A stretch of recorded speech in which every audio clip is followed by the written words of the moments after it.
자, 함께 기도드리겠습니다. Хамтдаа залбирцгаая. 거룩하시고 자비로우신 은혜로우신 하나님 참으로 감사드립니다. Ариун энэрэнгүй бурхан эцэг минь үнэхээр их талархаж байна.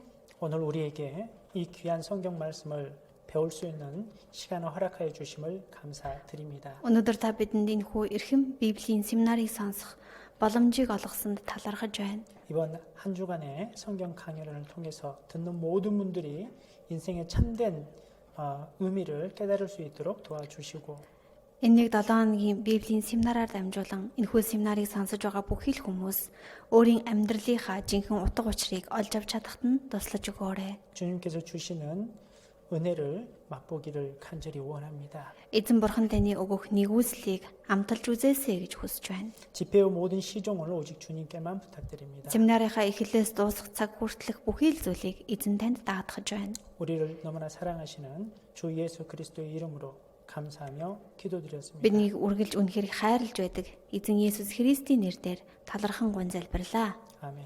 Амен. 북도리 세메 찬호 Бүгдээрээ сайн байцгаана уу?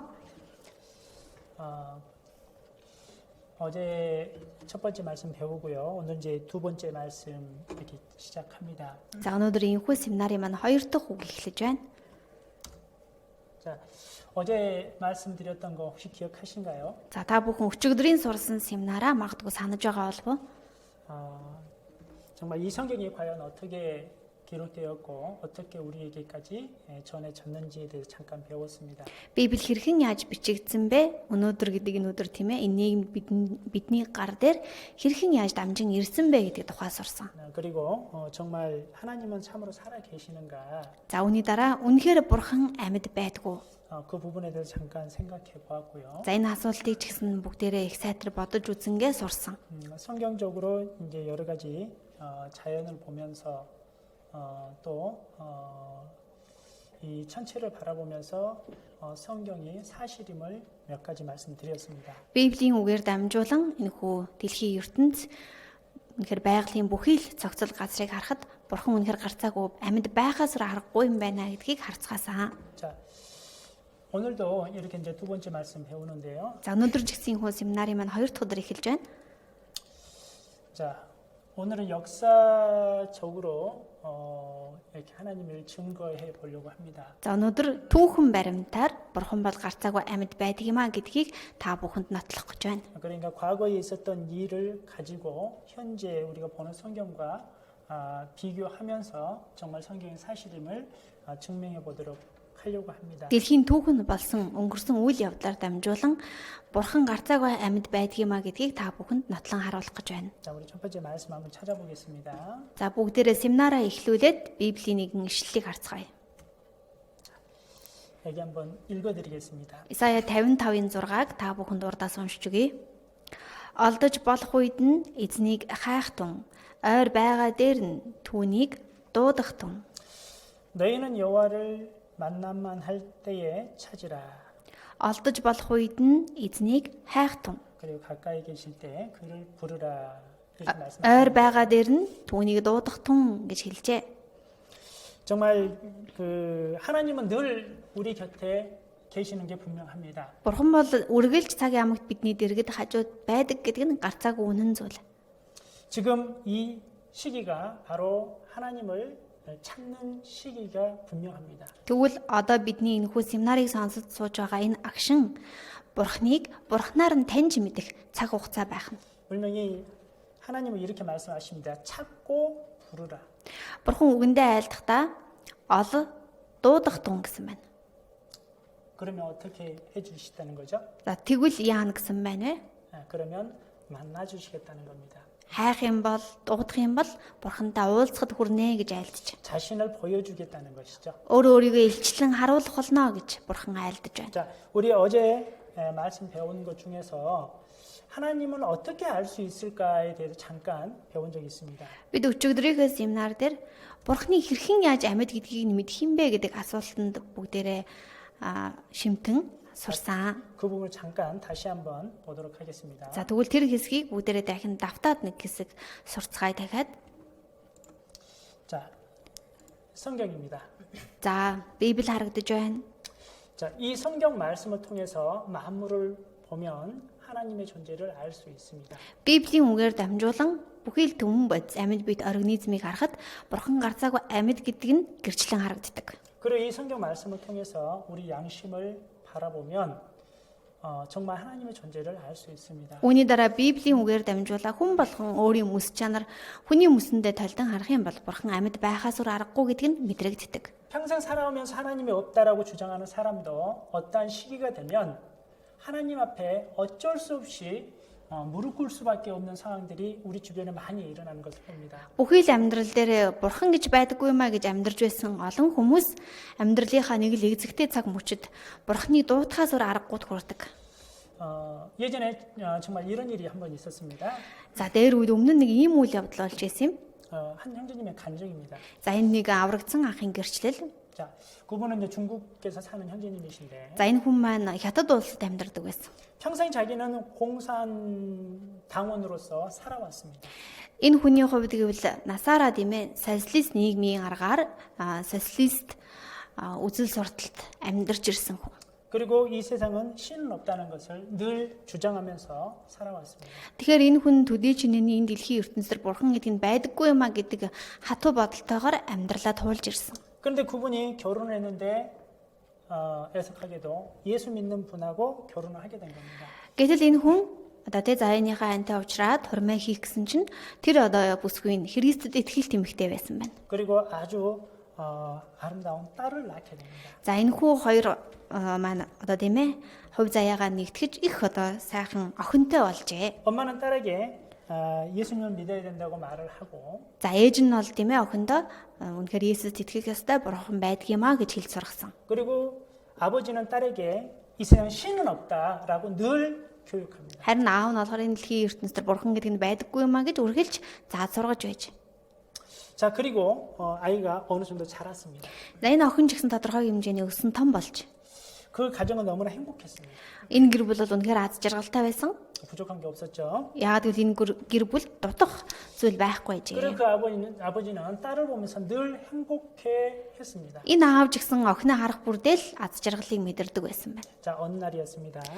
Гэтэл нэг өдөр 그 아빠는 그 딸에게 입을 맞추면서 나 회사 다녀올게 그러면서 이제 직장에 나갔습니다. аав нь тийм ээ охиноо үнсээд заав нь ажилдаа яваад ирье гэд охиноо үнсээд ажилдаа гарчээ. 얼마의 시간이 지났습니다. Ажил дээр очиод хэсэг цаг хугацаа өнгөрөө байж байсан чинь 어떤 전화가 옵니다. утсан дугарч. 무슨 전화지? 그 전화를 받은 거예요. За хин юм болоо гэд ингээ утсан авсан байна. 여러분 누구세요? За байна уу хинбэ гэсэн.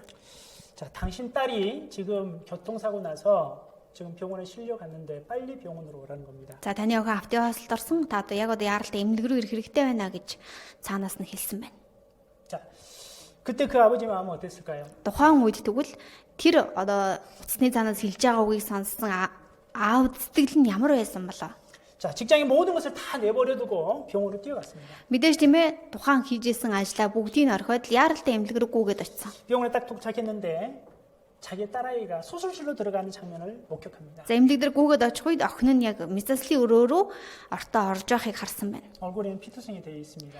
Одоо тий охиных нь нүүр, бие хувцас гэл бүх юм нь ингээл цус болцсон. 그리고 수술실로 들어가는 그 아이의 모습을 보면서 마음이 너무나 아팠겠죠.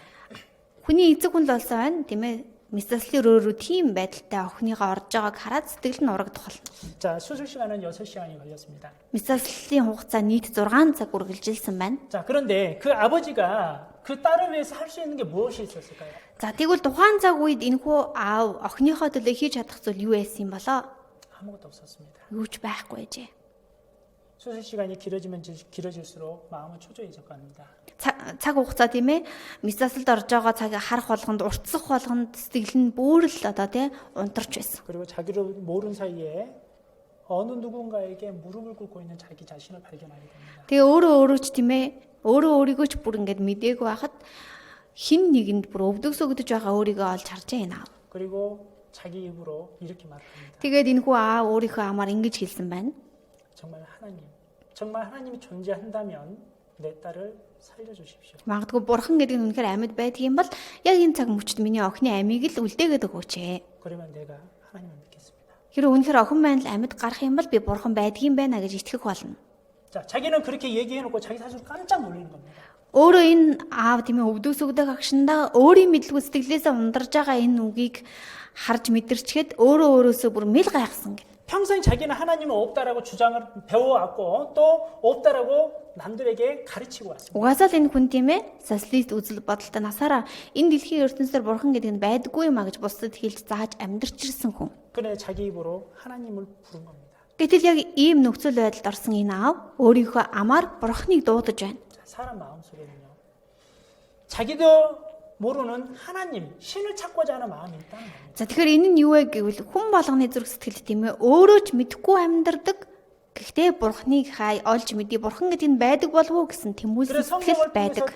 성경을 통해서 자신을 비춰보면 하나님을 안 믿을 수가 없는 겁니다. Библиэр дамжуулан үгээр дамжуулаад толдон харахад ч бурхан байдаггүй гэд гүрийх боломжгүй. 중요한 건 성경을 안 배우려고 하니까 문제죠. Хамгийн чухал нь Библийн үг нь юу юм бэ? Библи гэдэг нь ямар ном юм бэ гэж сурах тэмүүлэл байхгүй байгаа нь л асуудал. 자, 그리고 성경을 통해서 역사를 바라보면 하나님의 존재를 확실히 알 수 있습니다. За үүний дараа Библиэр дамжуулаад дэлхийн түүхийг харах юм бол бурхан үнэхээр амьд байдгийн байна гэдгийг илчлэн харахад хүрнэ. 그래서 이 성경을 하나님의 책이라고 이렇게 표현하기도 합니다. Тийм болохоор Библи бурханы ном гэж бас илэрхийлдэг, нэрлэдэг.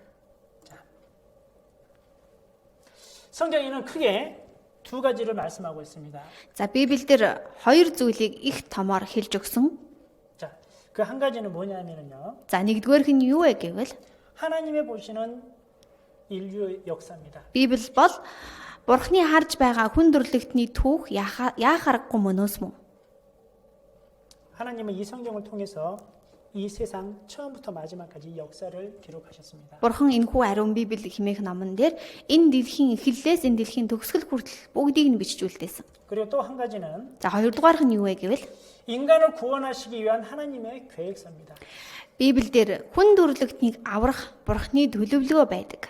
자, 이 세상은 분명히 시작이 있고 끝이 있습니다. Энэ дэлхийд ч гэсэн тийм ээ эхлэл гэж байсан бол төгсгөл ч гэсэн байгаа. 끝은 모든 것이 멸망으로 끝나는 거죠.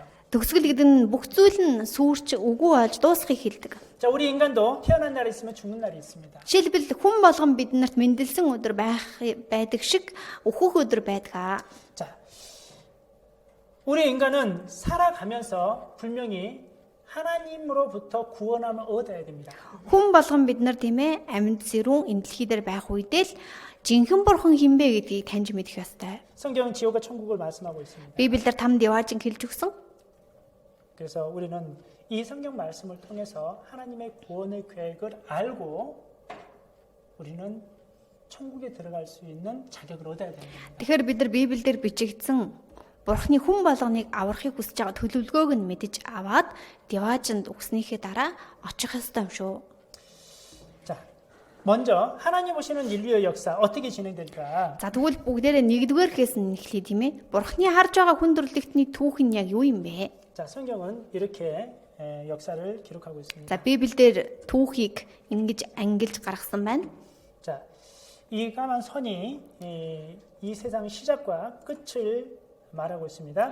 За шулуунаар зурсан хар зураас нь энэ дэлхийн эхлэлээс энэ дэлхийн төгсгөл хүртэлхийг харуулж байгаа юм. 자, 이생 창조입니다.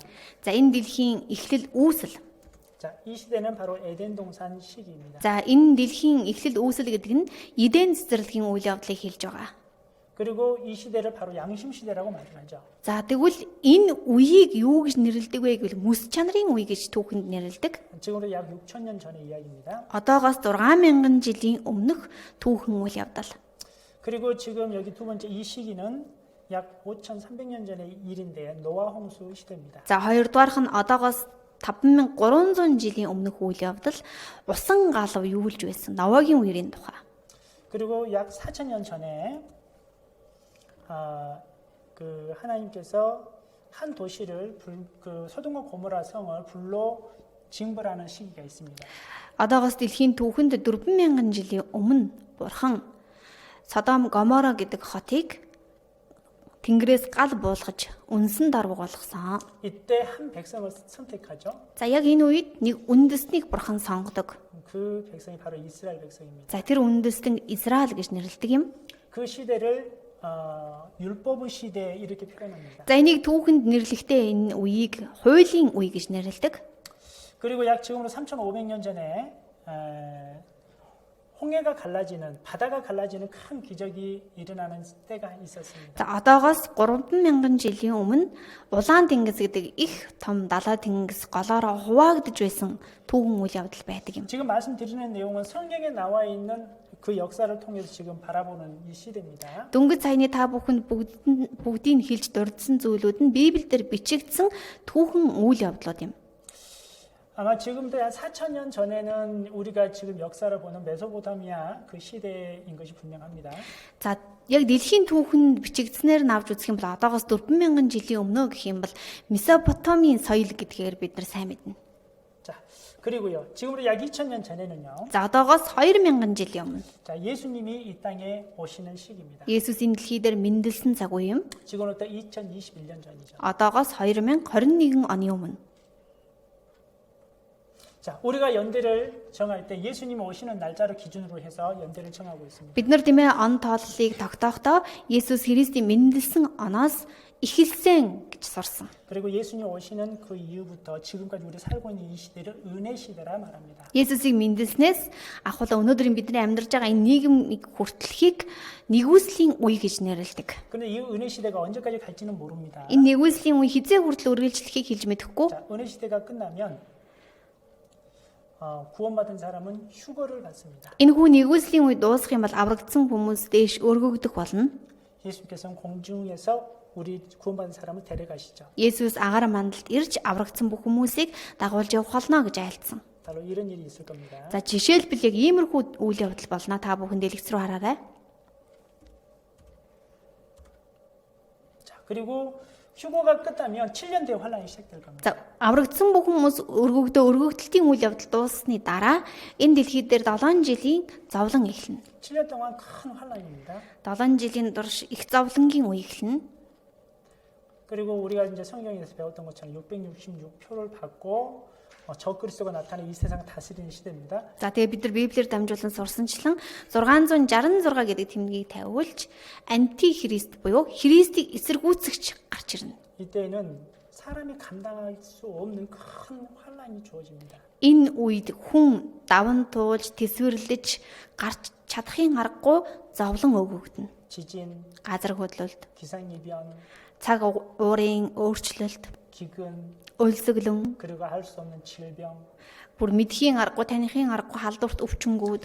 그런 환란이 이 가운데 굉장히 심하게 일어납니다. Эдгээр саяын дурдсан бүхий л зовлонгууд нь яг энэ 7 жилийн зовлонгийн цаг үед их хурцтамлаар өгөгдөнө. 그리고 7년 대환란 마지막에 이 세상 마지막 전쟁이 일어납니다. Дэлхийн энэ 7 жилийн зовлонгийн үе шувтраа дуусах үед дэлхийн төгсгөл ирэх юм. 바로 혈전쟁이죠. Дэлхий яаж төгсөх вэ гэвэл цөмийн зэвсгийн дайнаар төгсөх бол. 그리고 그때 바로 예수님이 지상재림하십니다. За цөмийн зэвсгийн дайн дууссаны дараа Есүс дахин залран ирнэ. 자, 그리고 예수님이 이 세상을 다스리는 이 세상에서 이 세상을 다스리는 시대가 있는데 그게 천년 왕국입니다. Энэ дэлхийн ертөнцийн дээр Есүс Христ залран ирээд хаанчлах болно. Түүнийг 1000 жилийн турш хаанчлана гэж нэрлсэн байдаг. 그리고 이 세상 마지막이 되는데요. За тэгээд мөнхийн ертөнц рүү хуваагдах болно. Үүний дараа 이 세상 역사는 끝나지만 영원한 천국과 또한 심판이 있고 또 영원한 지옥이 있습니다. Бурхны төлөвлөсөн энэ дэлхийн түүхэн төгсөх боловч тийм ээ хойд ертөнц үе мөнхийн диваажин мөнхийн там шүүлт гэдэг үе рүү хуваагдж орно. 이게 성경으로 보는 인류 역사입니다. За ингэж та бүхэнд дурдан ярьж өгсөн энэ бүхий л зүйл нь Библиэлд бичигдсэн хүндрэлтний түүх. 그런데 정말 이건 모든 것들이 정말 사실일까? Тэгвэл яг энэ ярьсны дагуу яг бүгдээр үнэн байх юм уу? 어떻게 믿을 수 있을까요? Энэ яриад байгаа зүйл чинь яаж идэх юм бэ? 물론 어제도 몇 가지 성경이 사실이라는 것을 증거로 보여드렸지만 Бид өчигдөр Библи гэдэг ном бол гарцааг үний юм байна гэдэг хэд хэдэн баталгаа нотлохыг сурсан. 자, 오늘 한번 그 부분을 더 자세히 역사를 통해서 배워보도록 За тэгвэл 하겠습니다. өнөөдөр илүү гүн гүнзгий түүхэн баримтаар шалгацгаая. 자, 성경은 큰 사건이 몇 가지가 있는데 그 중에 4가지만 골라봤습니다. За Библиэлд их томоохон үйл явдал олон байдаг боловч тэр үйл явдлуудаас 4-ийг сонголоо.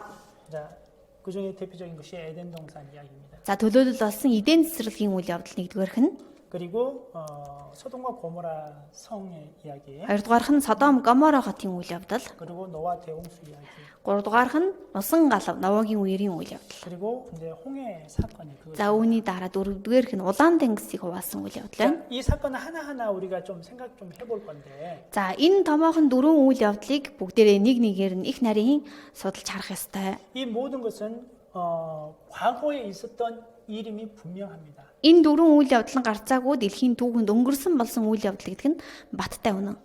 자, 그런데 무조건 뭐 성경이 적혀 있으니까 사실이다 이렇게 우길 수는 없는 거잖아요.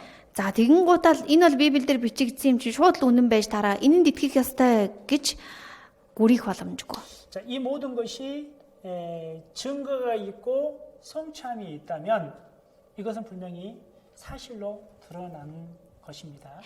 Эдгээр түүхэн 4 үйл явдалт ч гэсэн яахын аргагүй баримт нотлохоо баталгаа нь байх юм бол гарцаагүй үнэн юм байна гэдэг нь илчлэгдэн гарч ирнэ. 자, 그래서 이 성경 말씀을 통해서 역사를 한번 바라보고 여러 가지 증거를 통해서 그것이 사실임을 증명해 보려고 합니다. За тэгвэл Библиэлд бичигдсэний дагуу энэ түүхэн үйл явдал нь яг үнэн үү? Олон баримт баталгаа нотлохоог бүгдээр өнөөдөр харах болно.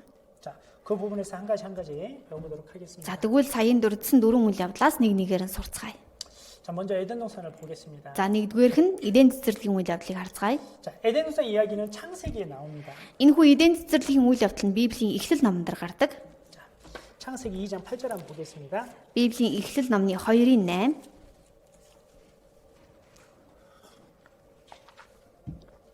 자, 2장 8절 9절을 읽어드리겠습니다. 2:8-9-ыг та бүхэнд уншиж өгье урдаас. Эзэн бурханд орон зүгт Эденд цэцэрлэг тариад уралсан хүнээ тэнд авчирч тавьжээ. Бас хөрснөөс эзэн бурханы ургуулсан янз бүрийн модд нь хараа булаам хүнсэнд сайн байв. Тэр цэцэрлэгийн гол донд бас ами мод хийгээд сайн мууг мэдүүлэгч мод байжээ. 자, 여호와께서 에덴의 동산을 창설하시고 그곳에 이제 창조한 사람을 살게 하셨습니다. Эзэн бурхан орон зүгт Эден цэцэрлэгийг бүтээгээд хүнийг дотор нь амьдруулсан байна. 그리고 그 동산에 땅에서 보기 아름답고 먹기 좋은 많은 나무를 나게 했습니다. Энэ цэцэрлэгт тийм ээ олон төрлийн жимсгний моддыг тарьж ургуулсан байна. 그런데 동산 중앙에는 생명나무와 선악을 알게 하는 두 나무가 있었습니다. Харин энэ цэцэрлэгийн яг гол дунд нь ами мод бас сайн мууг мэдүүлэгч мод гэх 2 мод байсан байна. 그리고 이제 24절, 25절 여기도 읽어드리겠습니다. 2-ын Эхлэл 2-ын 24-25-аас уншиж өгье. Ийм учраас эр хүн эцэг ихээ орхиод их нэртэйгээ нийлж хоёул нэг мах бод болдог. Хүн ихнэр хоёр нүцгэн байсан бөгөөд тэд ичсэнгүй. 자, 그리고 그 선악을 알게 한 나무는 하나님께서 먹지 말라 이렇게 명령하셨는데요. Бурхан сайн муу мэдүүлэгч модны жимснээс бүү идээрэ гэж тушаасан байсан. 먹는 날에는 정령 죽으리라 이렇게 말씀하셨습니다. Эзэн тэр өдөртөө чи зайлшгүй өөхөх болно гэж хэлж өгсөн байсан. 그런데 여기 빨간 글씨로 되어 있는데 보면은요. За энэхүү ишлэлийн улаанаар тодорсон хэсгийг нь бүгдээрээ харъя. 자, 아담과 그 아내 두 사람이 벌거벗었으니 부끄럽지 않았다 이렇게 표현했습니다. Хүн ихнэр хоёр нүцгэн байсан бөгөөд тэд ичсэнгүй гэж гарсан байна. 자, 왜 제가 이것을 빨간 표시로 했는지 나중에 알게 될 겁니다. За яагаад үүнийг би улаанаар тодорсон бэ гэдгийг та бүхэн энэхүү үйл явдлыг сонсоод сурсныхаа дараа утгыг нь мэдэж авах болно. 자, 에덴 동산의 모습을 누가 그림으로 그려놓은 건데. За хин нэгэн тийм ээ эдийн цэцэрлэг нь иймэрхүү байсан бахаа гэж зургаар зурсан байна. 정말 에덴 동산 이야기가 사실일까? За үнэхээр энэ бичигдсэн эдийн цэцэрлэгийн үйл явдал нь яг бодит үнэн мөн үү? 그리고 만약에 에덴 동산이 있다면 과연 어디 있을까? Эден цэцэрлэг нь үнэхээр л яг түүхэнд байсан газар юм бол одоо тэр байршил нь яг хаана юм бэ? 사실 저는 어렸을 때부터 교회를 다녔습니다. За яг үүндээ миний хувьд гэх юм бол би багаасаа сүмд явдаг байсан. 그때는 뭐 성경의 사실이니 하나님이 참으로 계시니 그런 거 전혀 몰랐습니다. Яг тэр одоо те баг ах үедээ Библи үнэн үү, бурхан үнэхээр амьд байдгүй. Эдгээр асуултууд нь дөрөөсөө мэдэхгүй ээжиж явдаг байлаа. 그래도 성경은 배웠습니다. Гэхдээ Библийг бол сурдаг байсан, уншдаг байсан. 주일학교 가면은 이제 선생님이 에덴 동산 이야기 잘 해줍니다. За нэм гараг болгон сүмдэр очих юм бол одоо тийм ээ багш маань Библийн эдийн цэцэрлэгийн үйл явдлыг их гоё ярьж өгдөг байсан. 그때 상상을 했습니다. Тухайн яг тэр үедээ сонсцохоо төсөөлдөг байлаа. 에덴 동산이 어디 있었을까? Эдийн цэцэрлэг нэг хаана исэн юм бол 자, 우주 어디 있었을까? тэр сансрын хаана ихтэй байдаг газар юм 그래서 бол. 죄를 지어서 아마 이 지구로 쫓겨났을 거야. Тэгээ тийм сайхан цэцэрлэгт ингээл амьдарч байгаа л гим нүгэл хийгээд энэ ертөнц рүү ингээ хөөгдсөн баха. 좀 막연하게 그렇게 생각했었습니다. Өөрийнхөө хувьд л би ингээд бүдэг бадаг төсөөлөн боддог байлаа. 그런데 제가 중학교 다닐 때였습니다. За гэтэл би дунд сургуульд орсон юм. 성경을 배우다 보니까 Дунд сургуульд ороод бас Библийг сураад явж байсан чинь 에덴 동산이 정말 있었네. эдийн цэцэрлэг нь бодтоор байсан газар юм байна хаа. 바로 이 세상에. Байхдаа бүр яг энэ дэлхий дээр байсан байна. 깜짝 놀랐습니다. За түүнийг мэдэж аваад их мэл гайхаж үлээ. 자, 그것을 보기 전에 일단 그 에덴 동산 이야기 먼저 한번 생각해 보도록 하겠습니다. За гэхдээ одоо энэ яриаг дуусгахаас өмнө эдийн цэцэрлэгт ямар үйл явдал болсон бэ гэдгийг түрүүлээ бүгдээрээ сурцгаая.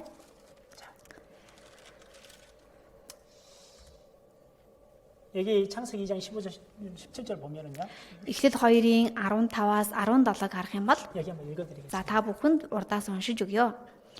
Эзэн бурхан хүнийг авчирч эдийн цэцэрлэгийг арчлуулан сахиулахаар тэнд суулгав. Тэгээд эзэн бурхан тэр хүнд тушаан. Чи энэ цэцэрлэгийн аль ч модны жимсийг идэж болно. Харин сайн мууг мэдүүлэгч модны жимснээс идэж болохгүй. Түүнээс эзэн тэр өдөртөөл чи зайлшгүй үхэн гэв. 자, 하나님은 아담과 하와를 창조하시고 에덴 동산에 거하게 하시며 그것을 지키고 다스리라 명하셨습니다. Бурхан эдийн цэцэрлэгийг Адам Еваг бүтээснийхээ дараа та хоёрын эдийн цэцэрлэгт байж энэ цэцэрлэгийг арчлан сахиараа гэсэн байна. 그리고 아름답고 먹기 좋은 과일 나무도 많이 나게 했는데 그것은 내가 마음대로 먹어도 좋다. Амтлаг төрөл төрлийн жимсэгнийг дураараа идэж болно. 그러나 에덴 동산 중앙에 있는 선악을 알게 한 나무 실과는 먹지 말라. Харин сайн мог мэдүүлэгч модны жимснээс идэж болохгүй. 내가 먹는 날에는 정령 죽으리라. Түүнээс эдсэн тэр өдөртөөл чи зайлшгүй үхэн гэв. 하나님께서 이렇게 말씀하신 겁니다. Бурхан үгэндээ гарцаагүй ингэж хэлж өгсөн. 바로 이게 선악과라고 그린 것 같습니다. За энэ хүн модыг сайн мог мэдүүлэгч мод юм аа гэж зурсан байна нэг хүн. 지금부터 이제는 그 창세기 3장 이야기인데요. За одооноос эхлээд ярих үйл явдал маань Эхлэл номны 3 дугаар бүлэг дээр гарч байгаа үйл явдал. 자, 이야기를 잘 들어보세요. За та бүхэнд ярьж өгөх болохоор үнэхээр одоо сонороо дэлтийлгээд сонсож байгаарай. 자, 아담과 하와는 에덴 동산 너무나 행복하게 살았습니다. Хамгийн анхны хоёр хүн Адам Ева хоёр энэ эдийн цэцэрлэг үнэхээр аз жаргалтай амьдарч байсан. 동물들도 풀을 먹었습니다. Тухайн үед Бурхны бүтээсэн бүхий л амьтдад өвс иддэг байсан. 자, 참 행복해 보이지 않습니까? Зургийг харахад үнэхээр жаргалтай байна гэж мэдрэгдэхээр харагдахгүй байна гэж юу? 자, 그런데 За гэхдээ 자, 이런 사건이 벌어집니다. үйл явдал донд нэг ийм зүйл гарч ирсэн. 자, 3장 1절 읽어드리겠습니다. Эхлэл 3-ын 1-ийг та бүхэнд уншиж өгье. Эзэн бурхны бий болгосон хээрийн хамаг амьтдаас хамгийн ов мэгтэй нь болох могой эмэгтэйд энэ цэцэрлэгт байгаа аль ч модноос идэж болохгүй гэж та нарт бурхан үнэхээр хэлсэн үү гэжээ. 자, 여기 보면 뱀이 나타나는데 За энд могой гэдэг амьтан гарч ирлээ. 여호와 하나님의 지으신 들짐승 중에 뱀이 가장 간교하더라 이렇게 표현하고 있습니다.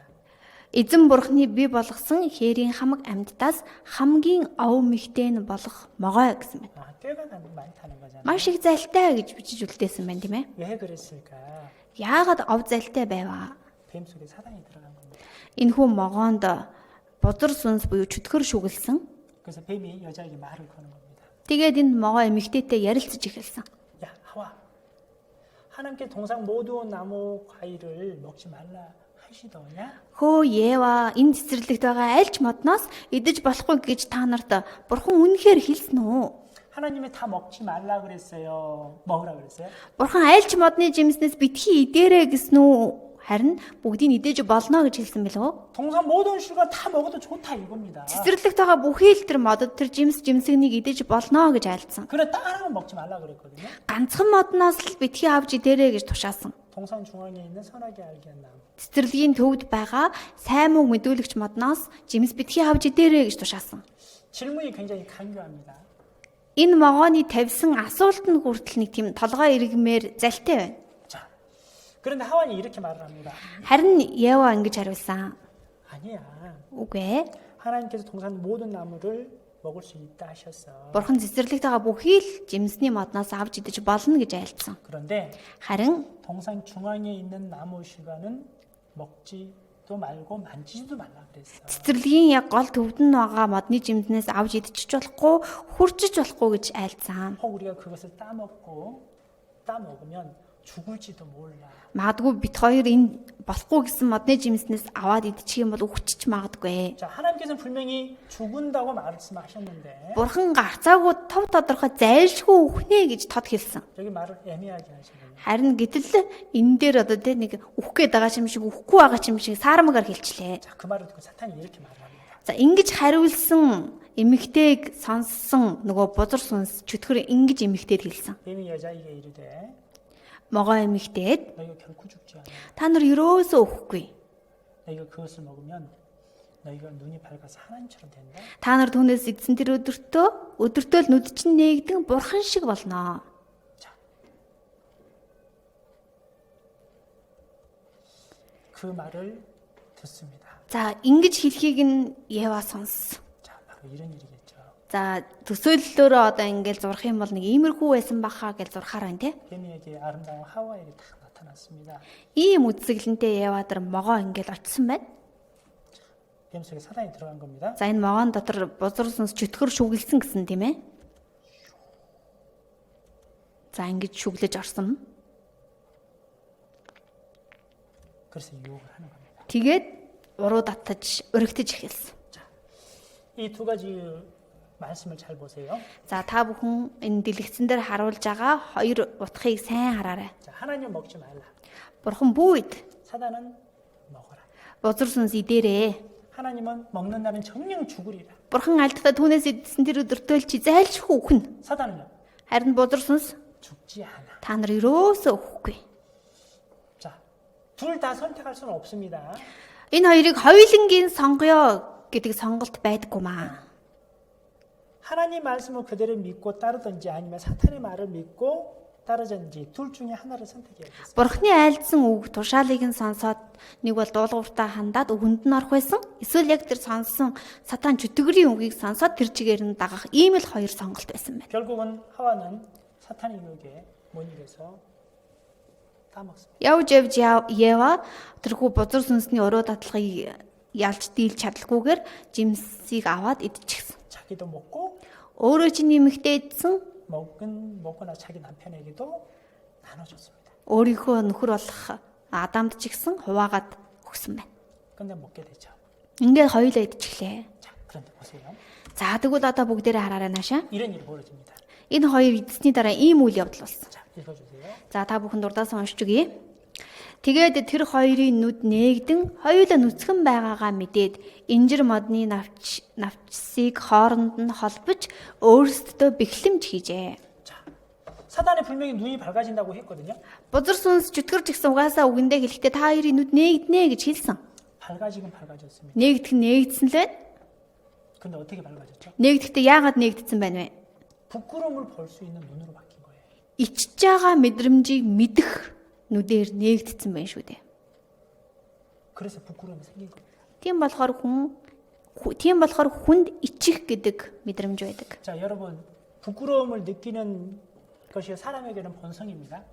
Хүнд тиймээ одоо энэ ичих булчирхаа, ичих мэдрэмж байна гэдэг чинь төрлөх чанар штэ. Бүр байглаасаа заяагдсан чанар. 사람이 부끄러워하는 것은 누구에게 배움을 받아서 부끄러워할 수 있는 사람은 이 세상 한 사람도 없습니다. Жишээлбэл бодоод үзье л та. Ичих гэдэг нь ийм зүйл байдаг юм аа гэх хүн боловсрал эзэмшээд хин нэгнээс сураад тэрнийхээ дараа ичих нь ийм юм байна гэд ингээд сурснараа ичиж сурсан юм уу? 사람은 본능적으로 자기도 모르는 사이에 어느 나이가 되면은 자기 부끄러움을 알고 가릴 부분을 가리면서 살아갑니다.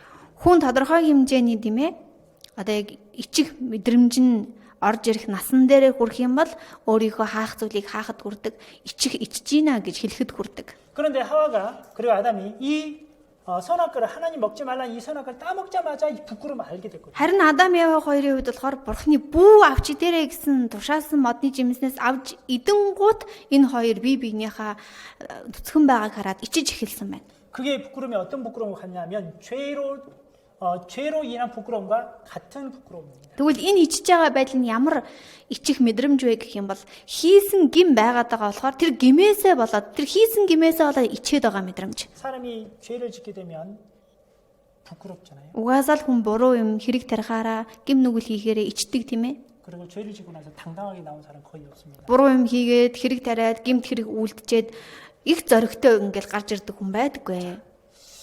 마치 사람은 죄를 지으면 벌거벗은 사람처럼 많은 사람 앞에 있는 것처럼 마치 부끄러워서 고기를 숙일 수밖에 없어요. Тэр зүүрлүүлээд хэлэх юм бол хүн буруу зүйл гим нүгэл хийснийхээ дараа хин нэгний өмнө яг л нүцгэн байгаа мэтэр тэгж их ичгүүр гэдэг зүйлийг мэдэрдэг байна.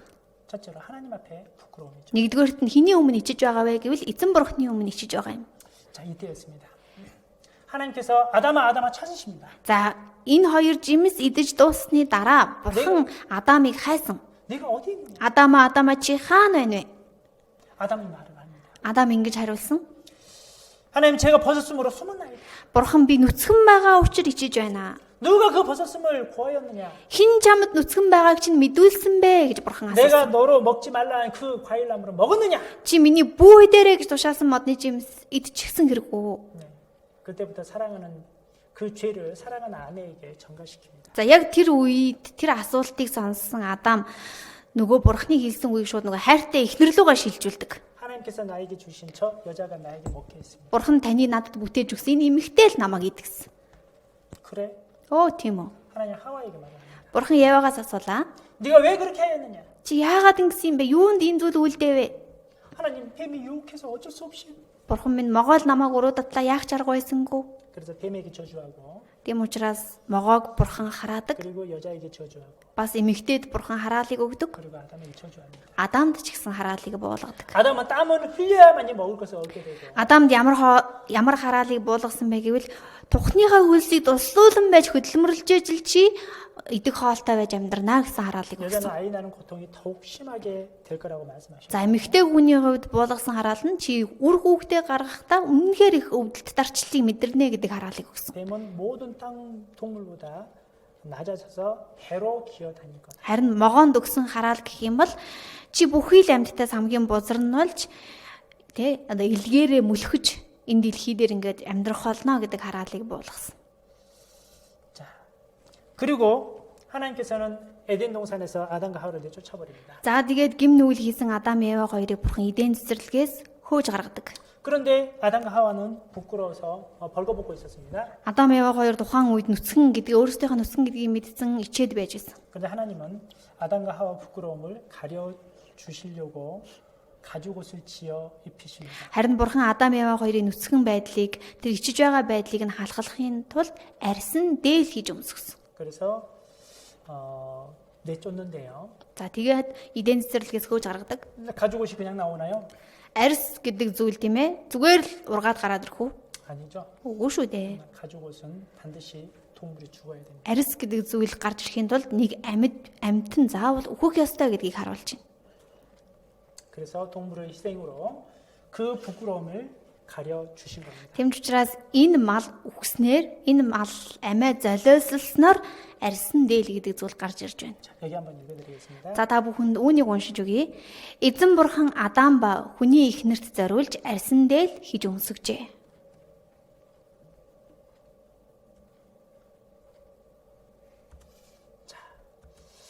자, 에덴 동산에 이런 사건이 있었는데 За та бүхэн эдийн цэцэрлэгт ямар үйл явдал болсон бэ гэдгийг нь бүгдийг нь ярьж дуслаа. 정말 이거 사실일까요? Гэхдээ яг энэ ярьсны дагуу үнэн бодит зүйл үү? 자, 우리 에덴 동산 한번 찾아봅시다. За бүгдээрээ эдийн цэцэрлэгийн байршлыг нь хайцгаая. 성경에는 에덴 동산의 위치가 정확히 어디인지 기록하고 있습니다. Библиэлд эдийн цэцэрлэгийн байршлын дээр үед хаана байсан бэ гэдгийг их тодорхой бичиж үлдээсэн. 자, 창세기 2장 11절부터 14절까지인데요. За эхлэл 2-ын 11-ээс 14 хүртэл 여기 한번 읽어드리겠습니다. та бүхэнд урдаас уншиж өгье. Эхнийх нь Бишон гэдэг нэртэй бөгөөд алт байдаг. Хавиалагийн бүх нутаг дэвсгэрийг дайран өнгөрнө. Тэр нутгийн алтан шижир тэнд Бедулим химээх сувд хийгээд Оникс байдаг ажээ. Хоёр дахь мөрний нэр нь Гихон бөгөөд Куши нутгийг дайран өнгөрнө. Гурав дахь мөрний нэр нь Тигр бөгөөд Ассирийн зүүн талаар урсдаг. Дөрөв дэх мөрөн Ефрат гэдэг юм. 여기 빨간 글씨로 되어 있는 부분만 봅시다. За улаанаар тодорсон үгнүүдийг нь бүгдээрээ анхааралтай харцгаая. 이 강의 이름이에요. Энэ бол гол мөрөнгийн нэр байна. 네, 여기 처음에 히데길이죠. За хамгийн эхлээд Бишон гэсэн байна. 아, 비손이구나. 자, 비손. Хамгийн эхлээд Бишон. 그리고 그 두 번째는 기온입니다. За хоёр дахь мөрөн Гихон. 그리고 세 번째는 티그리스. Гурав дахь мөрөн Тигр. 그리고 네 번째는 유프라데스입니다. Дөрөв дэх мөрөн Ефрат. 자, 여기 보면은요. 자, 네 강의 근원지가 바로 에덴 동산이라고 말을 하고 있는 겁니다. Энэ дөрвөн мөрөн урсаж байсан газрын байршил нь яахарахгүй эдийн цэцэрлэг юм шүү гэж бичиж үлдээсэн байна. 자, 그러면 이 네 강이 어디 있는지 확인해 보면 됩니다. За тэгвэл энэ дөрвөн мөрөнгийн байршил нь хаана юм бэ гэдгийг бүгдээрээ хайж олоход болно. 여러분 한 가지 질문 드리겠습니다. За би та бүхнээс нэгэн асуултыг асууя. 자, 울란공이 어디 있죠? 울란공. Увс аймаг хаана вэ? Улаангом. 네, 울란공 그냥 옵수 호수 옆에 있잖아요. Увс нуурын ойролцоо байдаг шүү дээ, тийм ээ? 네, 그거 같습니다. Тэгвэл байршлын үед бид нар хайж олъё гэвэл яг л үүнтэй адилхан. 에덴 동산 어디 있냐? Эдийн цэцэрлэгийн байршил нь хаана байсан бэ? 여기 비손 그리고 기혼, 티그리스, 유프라데스 그 강 근원지가 바로 에덴 동산이다 이렇게 말을 하고 있는 겁니다. Пишон, Гихон, Тигр, Ефрат энэ дөрвөн мөрөн урсаж байсан байршлал эдийн цэцэрлэгийн байршил мөн шүү гэж хэлсэн байна. 그래 학자들이 찾았습니다. За эрдэмтэд ч гэсэн үнийг судалжээ. 에덴 동산 어디냐? Эдийн цэцэрлэгийн байршлыг хаана байсан юм бэ? 자, 여기는 한국이고요. За энд Солонгос улсын байршил харагдаж байна. 그리고 여기는 미국입니다. За нөгөө талд Америк улс. 그리고 여기는 몽골입니다. За энд Монгол улс маань харагдаж байна. 자, 바로 여기가 에덴 동산이에요. За тэгвэл яг тэр бөөрөнгийн хэсгээр эдийн цэцэрлэгийн байршил. 자, 어떻게 여기가 에덴 동산일까? За яаж энийг эдийн цэцэрлэгийн байршил мөн гэдгийг мэдээд байгаа юм бэ? 네, 강이 여기 있거든요. Яагаад гэвэл энд мөрөн урсаж байгаа. 자, 거기 확대되는 곳인데요. За дэлхийн газрын зургийг томрууллаа. 여기가 이제 티그리스 강입니다. За энэ улаанаар тэмдэглэсэн Тигр мөрөн урсаж байгаа хэсэг. 그리고 여기가 그 유프라데스 강입니다. За нөгөө талаар нь урсаж байгаа нь Ефрат мөрөн. 자, 티그리스 강, 유프라데스 강 두 개가 있죠. За Тигр, Ефрат гэдэг хоёр мөрөн урсаж байна. 근데 두 개의 강은 없네요. Нөгөө хоёр нь байхгүй. 성경은 네 개라 그랬는데. Библиэлд гарцаагүй дөрвөн мөрөнгийн нэр гарсан. 자, 어떻게 된 걸까요? Энэ одоо яг юу болоод байна вэ? 자, 이 그 강을 찾아낸 겁니다. За гэхдээ хоёр мөрөн урсаж байсан гэдгийг олж илрүүлсэн. 기온강과 비송강이 바로 이렇게 있습니다. За Бишон, Гихон гэдэг хоёр мөрөн нь ингэж урсаж байсан гэдэг байршлыг олж илрүүлсэн. 그런데 지금은 없습니다. Одоо бол Бишон, Гихон гэдэг энэ хоёр мөрөн бол боддоор урсаж байхгүй. 지금은 세 번째 강과 네 번째 강밖에 없습니다. Одоо бол 3 дахь мөрөн, 4 дахь мөрөн боддоор урсаж байгаа. 그런데 첫 번째 강과 두 번째 강은 찾아낸 거예요. Харин эхний хоёр мөрөн гарцаагүй байсан, урсаж байсан гэдэг байршлыг нь тогтоосон. 뭐 갑자기 강이 사라졌냐? Уу яагаад гинт одоо гол мөрөн алга болчихвоо? 네, 어느 시기에 강이 사라진 겁니다. Нэг цаг үед энэхүү хоёр мөрөн маань байхгүй болсон. 여기가 에덴 동산이라고 주장을 하는데 За энэ байршлал эдийн цэцэрлэгээ гэдэг саналыг дэвшүүлсэн. 여기 티그리스, 유프라데스 이 지도에도 분명히 이렇게 지도 강이 나와 있죠. За дэлхийн газрын зурган дээр ч гэсэн Тигр мөрөн, Ефрат мөрөн тэмдэглэгдсэн байдаг. 그런데 이런 일이 있었습니다. За гэтэл түүхэнд нэг ийм үйл явдал болсон байна. 에덴 동산 간 발견했다. За сонин дээр нийтлэхдээ тийм ээ. Эдийн цэцэрлэгийн алга болсон мөрөнгө оллоо. 자, 미국 나사라는 그 곳이 있습니다. Америкийн NASA гэдэг агентлаг байдаг. 그 나사는 우주 과학을 연구하는 그런 기관입니다. NASA бол тийм ээ сансраас одоо тий зургийг дурандаж авч судалдаг газар. 그래서 인공위성으로 그 지형을 이렇게 촬영하다가 강을 발견한 거예요. Тэгэхээр сансраас тийм ээ хиймэл дагуулыг ашиглан зураг дарж явж агаад энд хоёр мөрөн урсаж байсан байна гэдэг бол мөрийг олсон байна. 요즘에는 과학기술 굉장히 발전해가지고요. За орчин үед шинжлэх ухаан гэдэг зүйл маань төсөөллийн аргагүй хөгжиж байгаа. 땅 속을 탐지할 수 있는 카메라를 만들어냈습니다. Газрын доор гүнд нь юу байна вэ? Юу байсан бэ гэдгийг мэдэж болох тийм зургийг нь дарах камер хүртэл гарсан. 한 번도 땅 속 10m까지 샅샅이 찍어버린답니다. Солонгосын хойгийн газрын гүний 10 м хүртэлх зургийг дарсан гэсэн байна. 자, 그리고요. 인공위성으로 그 에덴 동산 있었던 그 지역을 촬영을 했는데 Хиймэл дагууллыг ашиглан эдийн цэцэрлэгт хоёр мөрөн урсаж байсан гэдэг байршлын зургийг дарсан. 사실 그곳은 지금은 사막입니다. Яг одоо бол энэ хоёр мөрөн урсаж байсан газар элсэн цөл болцсон. 모래밖에 없어요. Одоо очих юм бол элснээс өөр юу ч байхгүй. 그런데 그 카메라는 모래 속을 투과해서 모래 속 지형을 확인합니다. Харин энэхүү хиймэл дагуулаар ашиглан зургийг нь дарсан камер бол элсний доор юу нуугдаастай байна вэ гэдгийг нь дарсан байна. 그래서 여기는 과거에 굉장히 식물도 무성한 곳이었다 이렇게 알게 되었던 거죠. Тийм болохоор тийхүү зургийг нь дарснаар энэндээ дээр үед бүр үнэхээр ургамал ус тэгшэрсэн сайхан газар байсан гэдгийг олж илрүүлсэн. 자, 보이지도 않는 그 땅 속을 어떻게 찍을 수 있을까? Газрын гүнд юу байгааг ер нь яаж зургийг нь дарж гаргаж ирэх юм бэ? 요즘에는 기술이 가능합니다. Сүүлийн үеийн тоног төхөөрөмжөөр бол боломжтой. 우리 생활 가운데에서도 그런 기술이 적용이 되는데요. За бид амархан ойлгоё гэвэл бидний аж амьдралд ч гэсэн энэ тоног төхөөрөмж хэрэглэгдэж байгаа. 지금 이 사진을 하나 보여줄 텐데, За би одоо та бүхэнд дэлгэцэн дээр нэгэн зураг харуулах болно. 자, 어떤 사진인지 알아맞혀 보십시오. Юуны зураг вэ гэдгийг та бүхэн хэлж өгөөрэй. 어떤 사진일까요? Энэ яг юуны зураг вэ? 뭐 다 아시죠? Мэдээж бүгдээрээ мэдж байгаа тий. 아마 아이 낳아보신 분들은 대부분 다 아실 건데, За ээж болж үзсэн бүхий л хүмүүс бол бүгдээрээ мэдж байгаа. 엄마 뱃속에서 있는 아이입니다. Ихийн хөвлөд бүрэлдсэн хүүхдийн дүр төрхийг дарсан байна. 예뻐 보인가요? Хөөрхөн харагдаж байна уу? 자, 그런데 요즘에 기술이 더 좋아졌어요. Гэхдээ орчин үед одоо бүр энэ одоо нэгтршилын зураг дарах байдал нь сайжирсан. 이게 초음파 사진인데요. Энэ бол ихоогоор дарсан байна. 이것을 그대로 칼라 사진으로 뽑을 수 있습니다. За энэ ихооны нэгтршлийг сайжруулад бүр өнгөт зураг болгоод дарах боломжтой болсон. 그래서 한국에서는 보통 이런 사진을 칼라로 이렇게 뽑아서 간직한 사람도 있는데, Солонгос болохоор тийм ээ энэ хүүхдийнх нь гидсэн дотор бүрэлдэж байгаа байдлыг ихоогоны зургаар гаргангууд тэрийг нь одоо яг өнгөт одоо зураг болгоод гаргадаг тийм тоног төхөөрөмж гараад ирсэн. 뱃속에 있는 아이를 어떻게 칼라로 찍을 수 있을까? Хевлийд байгаа хүүхдийн зургийг бүр яаж тийм өнгөт болгоод гаргаж ирээл ингээд өөрийнхөө биед аваад явж болдг юм болоо. 신기하죠. Их хачин байгаа зү. 바로 이게 그 사진입니다. За тэгвэл ингэж хүүхдийн зургийг одоо угаалгаад өөрийнхөө биед аваад явж болдог. 그리고 뭐 누구 닮았네 막 이렇게 얘기도 하더라고요. За тэгээд энэ зургийг хараад өө яна чамайг дуурайсан байна үгүй намайг дуурайсан байна гэдэг ярилцдаг.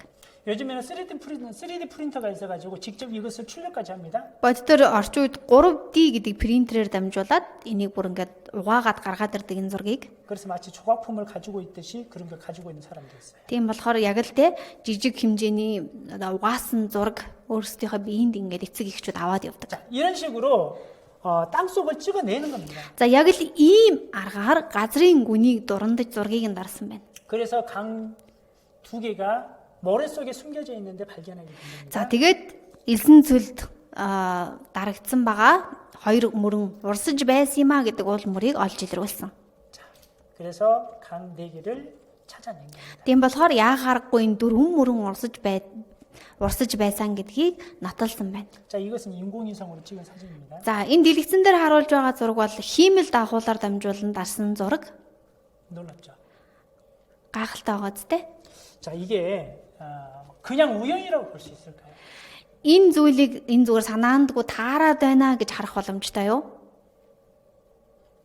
자, 영상 하나 보여드리겠습니다. Бүгдээрээ нэг бичлэг харцгаая.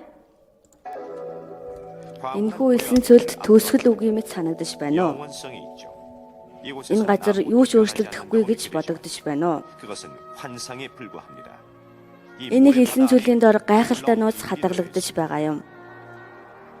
1981 онд Колумбийн сансар судлалын төв энэхүү зүйлийн зургийг 2200 км-ийн өндөрөөс авсан юм. 촬영을 했습니다. Үүний үр дүн нь үнэхээр гайхалтай байлаа. Рентген туяагаар авсан зургаар энэхүү тэгш өргөн уудам чүлийн доороос гол урсаж байсан хүндийг олж илрүүлжээ.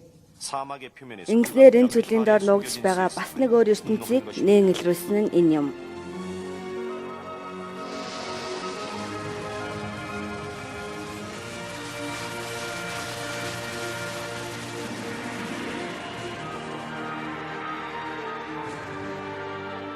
한때 푸른 강구와 초원을 Эцдэр үед урсгал ус ногоон тал байсан энэхүү газар ангар чүлийн доороос олджээ.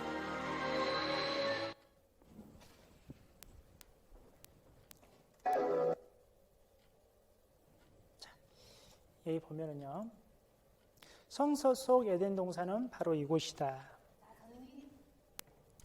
Сонингийн нийтлэлээс харах юм бол Библийн эден цэцэрлэг энд байна гэж хэлсэн байна. 그런데 두 개강이 왜 땅속에 묻혔냐? Яагаад эхний хоёр мөрөн газрын доор оруулагдсан бэ? 자, 그 내용도 여기 보면 나와 있는데, За тэр жигсэн Библиэлд бичигдсэн байгаа. 자 여기다 한번 읽어드리겠습니다. За та бүхэнд урдаас уншаад өгье. Эдений моддын дундаас алдар болон агуу байдлаараа чи аль нь тань тийм адил вэ? Гэсэн чи эдений моддын хамт газар доор унгаагдах болно. 자, 에덴의 모든 것이 땅으로 내려갔다 이렇게 표현하고 있는데요. Эден цэцэрлэгтээс бүхий л амьд биетүүд газрын доор оруулагдана гэдэг утгыг хэлсэн байна. 그리고 여기다 한번 읽어드리겠습니다. За үүнийг бас та бүхэнд уншиж өгье. Би түүнийг нүхэнд орогдохтой хамт үхсдийн оронд буулгах цагт түүний унах дуугаар би үндэснүүдийг чичрүүлв. Эдений хамаг сайн услагдсан мод, Ливаны шилмэл сайн мод газар доор амруулагдав. 여기 보면 에덴의 모든 나무들이 그리고 묻혀 있던 것들이 그 땅에서 위로를 받게 했다 이렇게 표현하는데요. За эден цэцэрлэгтээс энэ бүхий л сүрлэг сайхан том модод газрын дор амруулагдав гэж илэрхийлэгдсэн байна. 자, 굉장히 나무가 큰 나무들인데 За их сүрлэг том модод байна. 아마 에덴 동산의 나무들이 이렇게 영화롭고 광대했다 이렇게 표현할 수 있을 겁니다. Эден цэцэрлэгтээсэн агуу том сүрлэг модод ийм хэмжээний байсан бахаа гэж харуулж байгаа юм. 자, 여기 사람 어디 보이나요? За энд хүн зогсож байгаа нь та бүхэнд харагдаж байна уу? 네, 이건 나무들입니다. 나무 숲속입니다. За энэ бол ой модон дотор байгаа юм.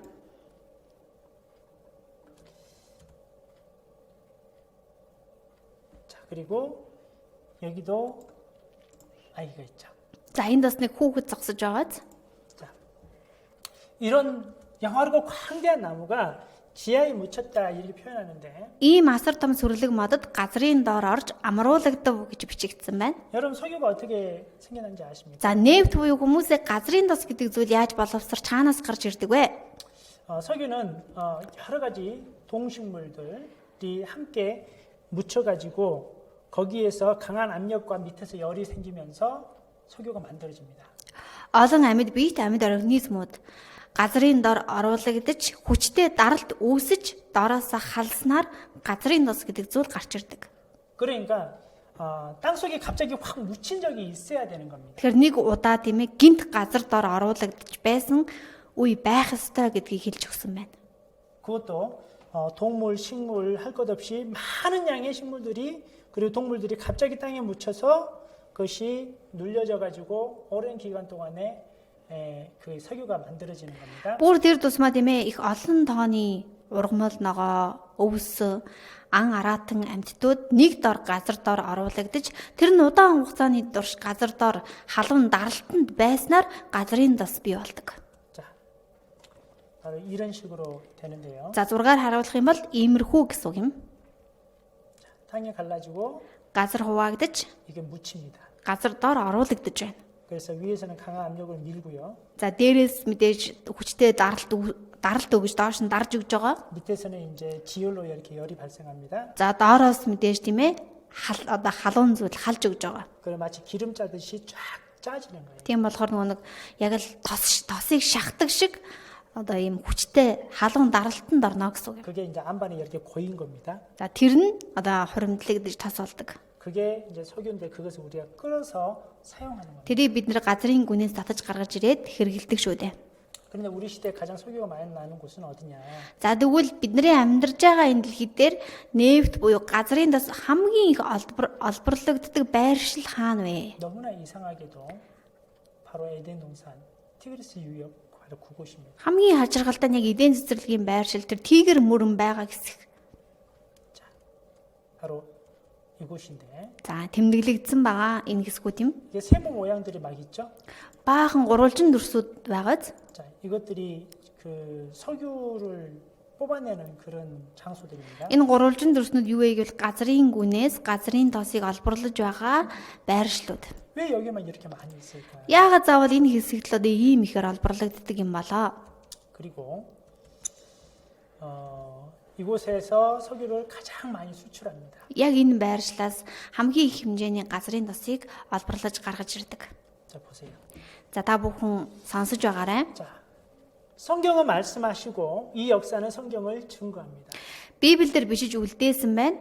Харин энэ түүхэн үйл явдал нь үнэн юм а гэдгийг Библи өөрөө гэрчилж байна. 자, 이 모든 것을 볼 때 그냥 우연이라고 볼 수 있겠네요. Энэ бүхий л үйл явдлыг хараад энэ зүгээр аяанда таарад байна гэж хэлэх боломж байна уу? 증거가 있잖아요. Баталгаа байна тийм ээ. 성경은 사실인 거예요. Библи бол үнэн. 자, 그리고요. За үүний дараагийнх нь 또 하나 배울 텐데. бас нэгэн үйл явдлыг сурцгаая. 자, 각자 한번 봅시다. За бүгдээр нэг биенийхээ жилийг гаргацгаая. 자, 각자 한번 뛰고 За гараа ингэж алдлаад 왼쪽으로, за зүүн тишээ, 오른쪽으로, баруун тишээ, 자, 위로. дээшээ. 자, 그리고 어깨를 한번 돌려봅시다. За мөрөөж гисэн эргүүлээд жилээгээ гаргаад аваарай. 아.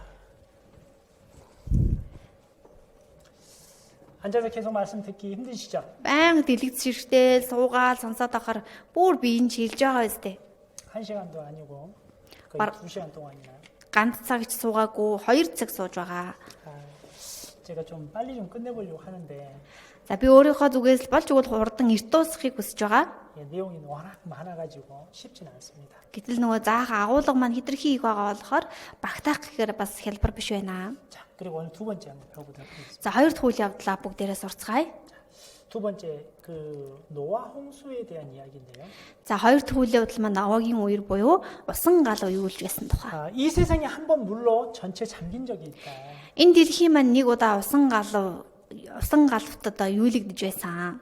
정말 그게 사실일까? Үнэхээр энэ дэлхий дээр нэг удаа усан галаа юулж байсан гэдэг нь үнэн болов уу? 하나님은 물로서 이 세상 한번 심판하신 적이 있다고 말씀하십니다. Бурхан нэг удаа усаар энэ дэлхийг шүүж байсан гэж үгэндээ айлцсан. 그게 이제 창세기 6장 나오는 이야기인데. За тэр Библийн эхлэл 6 дээр гарч байгаа. 자, 여기 한번 읽어드리겠습니다. За дэлгэцэн дээр харж байгааг уншиж өгье. Эзэн дэлхий дээр хүмүүсийн хорлонд муу нь үлэмж их. Бас зүрхнийх нь хамаг бодол санаархал ямагт муухай болсныг хараад өөрөө хүнийг газар дээр бүтээсэндээ харамсан зүрхэндээ ихэд халаглав. 자, 여호와 하나님께서 이 세상 사람들을 보니까 너무나 죄악 속에 빠져 사는 겁니다. Эзэн бурхан дэлхий дээр амьдарч байгаа хүмүүсийг харахад бүр үнэнхээр одоо хорлонд муу гим нүгэл дотор автаж амьдарсан. 여기 보면 마음의 생각 모든 계획이 항상 악했다 이렇게 표현하고 있고요. Зүрхнийх нь хамаг бодол санаархал ямагт муухай болсныг хараад гэж бичсэн байна. 그리고 여기 6절에 보면 하나님이 그 모습을 보고 하나님이 세상에 사람 지으심을 한탄하셨다고 말합니다. Тэгээ 6 дугаар ишлэл дээр нь өөрөө хүнийг газар дэлхий дээр бүтээсэндээ зүрхэндээ ихэд халаглав гэсэн байна. 자, 그리고 7절 За 7 여기도 읽어보겠습니다. 7 дугаар ишлэлийг бас та бүхэнд уншиж өгье. Эзэн би тэднийг бүтээсэндээ харамсаж байгаа учраас өөрийн бүтээсэн хүнийг газрын хөрснөөс арчин зайлуулахдаа хүнээс авахуулаад мал адгуус мөлхөгчд жигүүртэн шуудыг ч хүртэл үлдээхгүй гэж хэлв. 자, 여기 보면은요. За энэ үгэн дээр харах юм бол 하나님께서 내가 창조한 사람을 내가 지면에서 쓸어버리되 사람으로부터 육축과 기는 것과 공중의 새까지 그리하리니 이렇게 표현하고 있습니다. Бурхан айлтгата өөрийн бүтээсэн хүний газрын хөрснөөс арчин зайлуулахдаа хүнээс ахуулаад мал адгуус мөлхөгчд жигүүртэн шуудыг ч хүртэл үлдээхгүй гэж хэлв. 예, 사람 때문에 동물까지 다 죽게 생겼습니다. За хүнээс болоод бүхий л мал амьтад үхэхээр болчлоо. 자, 그리고 11절 12절을 또 읽어드리겠습니다. 6-гийн 11, 12-ыг бас та бүхэнд уншиж өгье. Тэр цагт Бурханы өмнө газар дэлхий завхарч дэлхий хүчирхийллээр дүүрв. Газар дээрх мах бодтой бүхний зам завхарснаар газар дэлхий завхралт автсныг Бурхан харлаа. 자, 이런 가운데에 하나님은 이 세상을 심판할 수밖에 없다 이렇게 생각하시고요. Ийм л байсан болохоор Бурхан тухайн цаг үед шүүхээсээр аргагүй байлаа гэж бичсэн байна. 심판하려고 하는데 딱 한 사람이 있습니다. За яг тухайн цаг үед шүүх гэж байхад нэгэн зөвхт хүн байсан. 노아라는 사람이 있어요. Тэр хүний нэрийг Нова гэдэг. 여기 한번 읽어드리겠습니다. За та бүхэнд үүнийг бас уншиж өгье. Бурхан Новад газар дэлхий бие мах бодтой бүхнээс болж хүчирхийллээр дүүрч байгаа учраас тэдний эцсийнх нь өдөр миний өмнө болж би тэдний газартай нь сүрүүлнэ. 여기 보면 하나님께서 노아에게 이렇게 말씀하시죠. За үгэн дээр Бурхан Нова гэдэг хүнд ингэж хэлсэн байна те. 이 세상이 거의 끝날이 다가왔다. За энэ дэлхийн эцсийнх нь өдөр одоо ирж байна. 그들을 내가 땅과 함께 멸하리라. Би газартай нь тэднийг сүрүүлнэ. 그런데 하나님 왜 노아를 택했냐 하면 Бурхан яагаад энэ Нова гэдэг хүнийг сонгосон бэ? 그 사람들 악한 사람들 중에 딱 노아만 오직 하나님만 섬겼습니다. Тэр олон хорон муу хүмүүс дотор энэ Новаал ганцаараа зөвхт байсан. 9절에 보면은요. 9-р ишлэл дээр 노아는 의인이요 당세의 완전한 자라 이렇게 표현하고 있습니다. 9-р ишлэл дээр Новагийн удам угсаа ийм билээ. Нова бол зөвхт үеийнхнийхээ дунд гим зэмгүй агаад гэсэн байна. 그리고 하나님과 동행했다고 말씀하시죠. Үүний дагараагийн үйлбэр нь Бурхантай хамт явдаг хүн байв гэж бишиж үлдээсэн байна. 그래서 노아에게 이렇게 말을 하는 겁니다. Ийм байсан л учраас Бурхан Новад үгээ айлдаж. 자, 노아에게 이렇게 말합니다. 여기서 읽어드리겠습니다. За ингэж хэлсэн байна. Та бүхэнд уншиж өгье. Би газар дэлхийд үер буулгаж, тэнгэрийн доорх амин амьсгаатай бие мах бодтой бүхнийг устгана. Газар дээр байгаа бүхэн үхэн. 기시기는 코로 숨을 쉰는 육체는 천하에서 멸절하겠다 이렇게 표현하셨는데 Тэнгэрийн доорх амин амьсгаатай амьд биетэй бүхнийг устгана гэж айлцсан байна. 자, 홍수로서 결국 멸망시킨다는 말씀이죠. Үерээр би шүүнэ устгана гэж айлцсан байна. 자, 하나님이 이렇게 또 피할 수 있는 방법을 주십니다. Гэхдээ Бурхан энэ шүүлтээс энэ үернээс яаж зайлсхийх вэ гэдэг арга замыг нь хэлж өгсөн. 자, 설계도인데요. За энэ бол 자, 여기도 읽어드리겠습니다. одоо хөвгч авдраны зураг төсөл байгаа та бүхэнд уншиж өгье.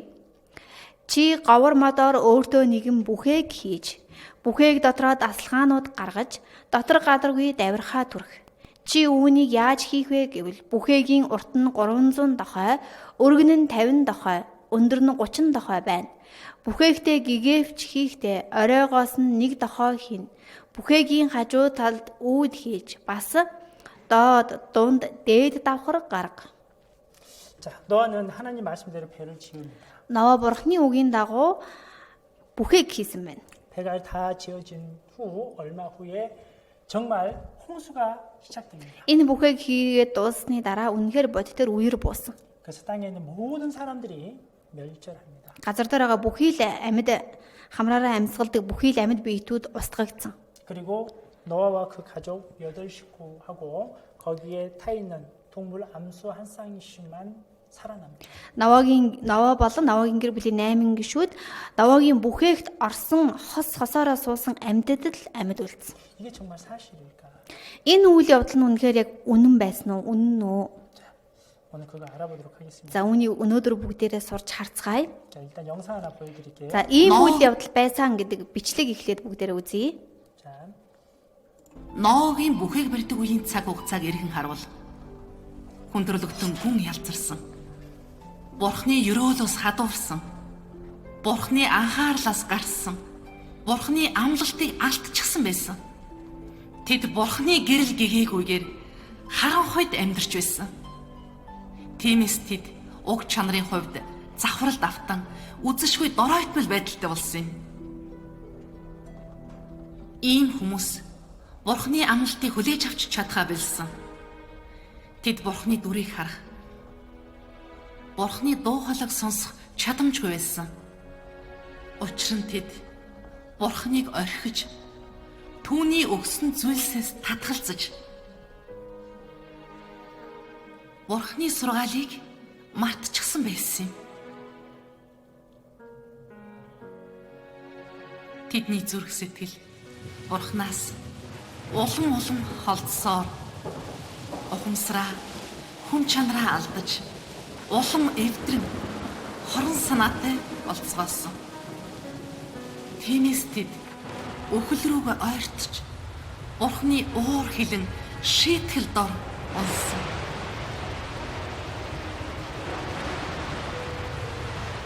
Зөвхөн Ноал Бурхныг шүтэн мөргөж муугаас зайлсан ба Бурхны дууг сонсож, түүний зааврыг сонсож чадсан мэлээ. Ноа Бурхны үгийн зааврын дагуу бүхээг барьж, бүх төрлийн амьтдыг цуглуулжээ. Ингээд бүх зүйл бэлэн болсны дараа Бурхан дэлхийд суйрлын гамшигыг эхлүүлсэн байдаг.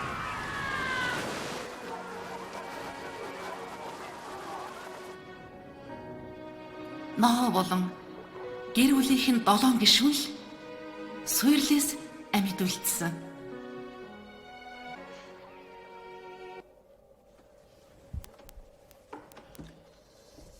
너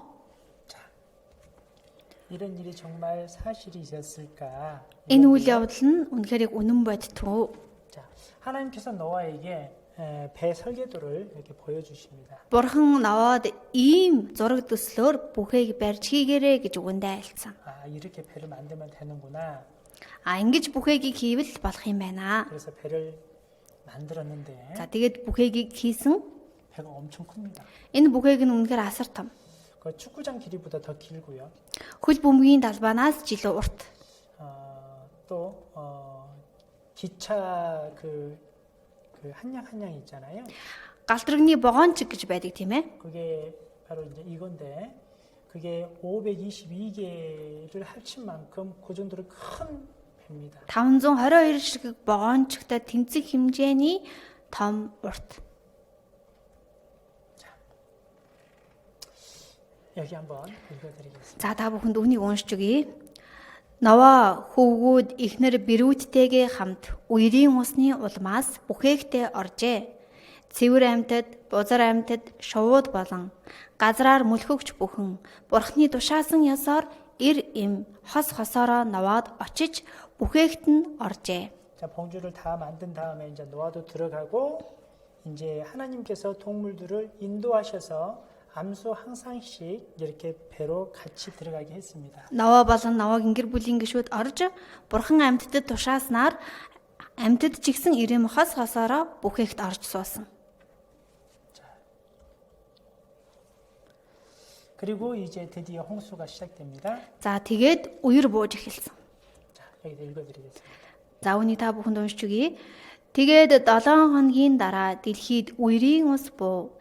Новагийн амьдралын 600 дахь жилийн 2 дахь сард уг сарын 17-ны өдөр их оёоргүй гүний бүх булаг садран оргилж тэнгэрийн усны хаалт нэгджээ. 40 өдөр 40 шөнийн турш дэлхий дээр бороо асгарав. 여기 보면 기품의 샘이 터졌다고 말씀하십니다. За үгэн дээр оёоргүй гүний бүх булаг садран оргилж гэсэн байна. 그리고 하늘의 창이 열려서 40일 밤낮 비가 내렸다고 말씀하고 있습니다. Тэнгэрийн усны хаалт нээгдэж 40 өдөр шин бороо асгарав. 그럼 어떻게 될까요? За ийм үйл явдал бодтер бол одоо юу болно гэсэн үг вэ? 진짜 물이 잠기는 거죠. Одоо үнэхээр л одоо усан давтан шүү дээ. 우리 저기 그 여름에 비 많이 오면은 막 그 길이고 뭐 마을이고 전체로 막 강으로 변해버리잖아요. Одоо ч ихсэн бодтер бороо их орох юм бол авт замж байхгүй болчдөг, гэр хорооллууд үерийн усанд автдаг тийм болчдөг шүү дээ. 몇 시간만 그렇게 비가 억수같이 쏟아져도 그런 일이 벌어집니다. Гэхдээ тэр нь хэдхэн цаг тасралтгүй бороо орсноор үер ингээ буучдаг. 그런데 그게 밤낮 40일 동안 그런다고 생각해요. Гэтэл энэ бороо 40 өдөр шин тасралтгүй орсон байна гэж та бүхэн бодоод үзээрэй. 그것만이 아니고 땅에 깊은 샘이 터져서 땅 속에서도 물이 솟구칩니다. Ганцхан бороо 40 өдөр шин ороогүй. Газрын гүнийн булаг садран оргилж гэж гарсан. 자, 그래서 여기도 읽어드리겠습니다. За, энэ үгийг бас уншиж өгье. Газар дэлхий дээр хөдлөгч хамаг бие махбодтой буюу жигүүртэн шуу, мал адгуус, ан араатан газраар мөлхөгч бүхэн хийгээд бүх хүн төрлөختөн үхжээ. Хуурай газар дээр амьд байдаг хамартай амин амьсгаатай бүхэн үхв. 배에 타지 못한 사람과 동물들, 코로 숨쉬는 것들은 다 죽었습니다. Бүхээгт орж суугаагүй бүхий л хүмүүс ан араатан амьтад бүгд үхсэн. 자, 여기 영상인데 За, энэ бас нэгэн бичлэг байна. 아마 이랬을 것이다 누가 영상으로 만든 건데 Бичиж үлдээсэн үйл явдлын хин нэгэн тийм ээ төсөөллөөр ийм л байсан баха гэж энэхүү бичлэгийг хийсэн байна. 참고로 보여드린 Та 겁니다. бүхэнд илүү утгыг нь ойлгуулахын тулд харуулж өгж байгаа юм шүү.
정말 무섭죠.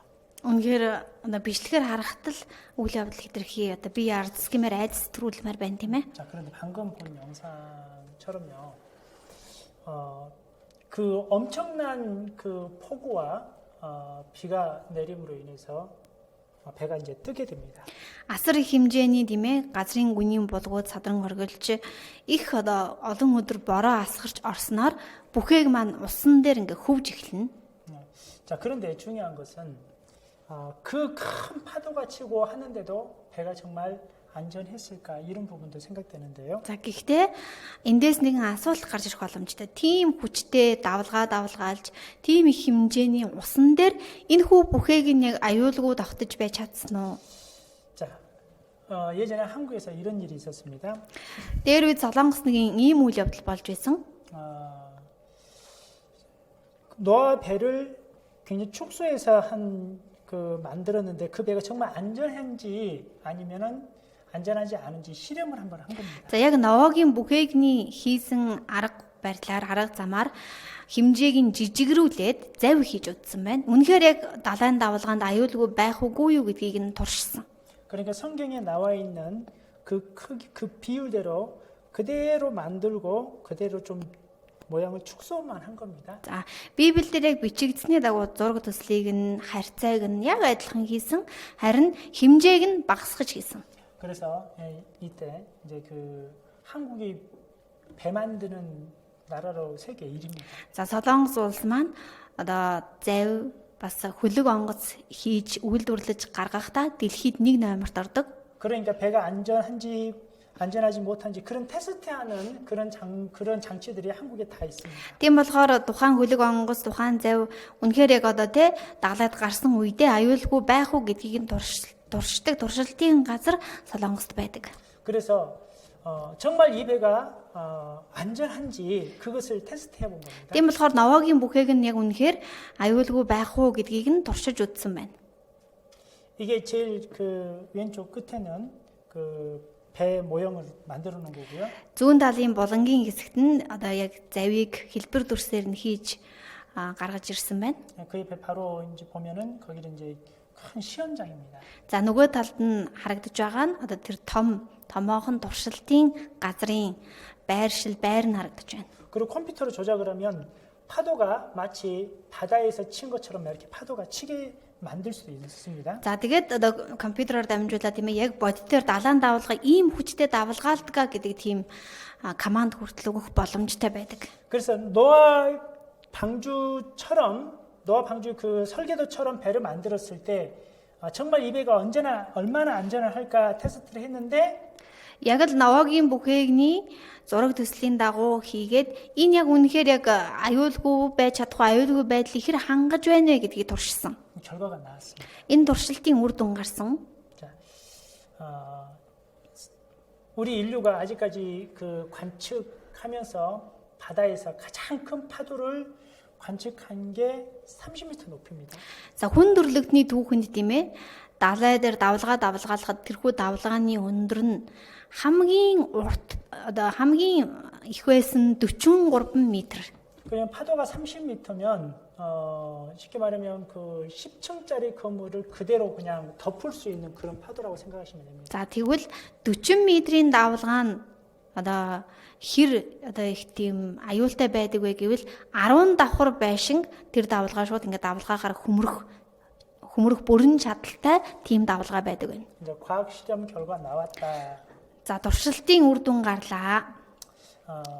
그 노아 방주는 굉장히 매우 안전한 배였다 이렇게 결과가 나왔습니다. Новагийн хөвгч авдар бол маш бат бөх аюулгүй хөлөг онгоц гэдэг нь шинжлэх ухааны туршилтын үр дүн гаргажээ гэсэн байна. 이 영상 한번 보시죠. За энэ бичлэгийг та бүхэн үзээрэй. 이런 파도는 거의 10m도 안 되는 그런 파도입니다. За энэхүү харагдаж байгаа давалгаа нь 10 м-т ч хүрэхгүй тийм давалгаа байна. 그런데 보기 엄청난 파도같이 보이잖아요. За гэхдээ энэ давалгаа нь үнэхээр л одоо их тийм амар харагдаж байгаа үстэй.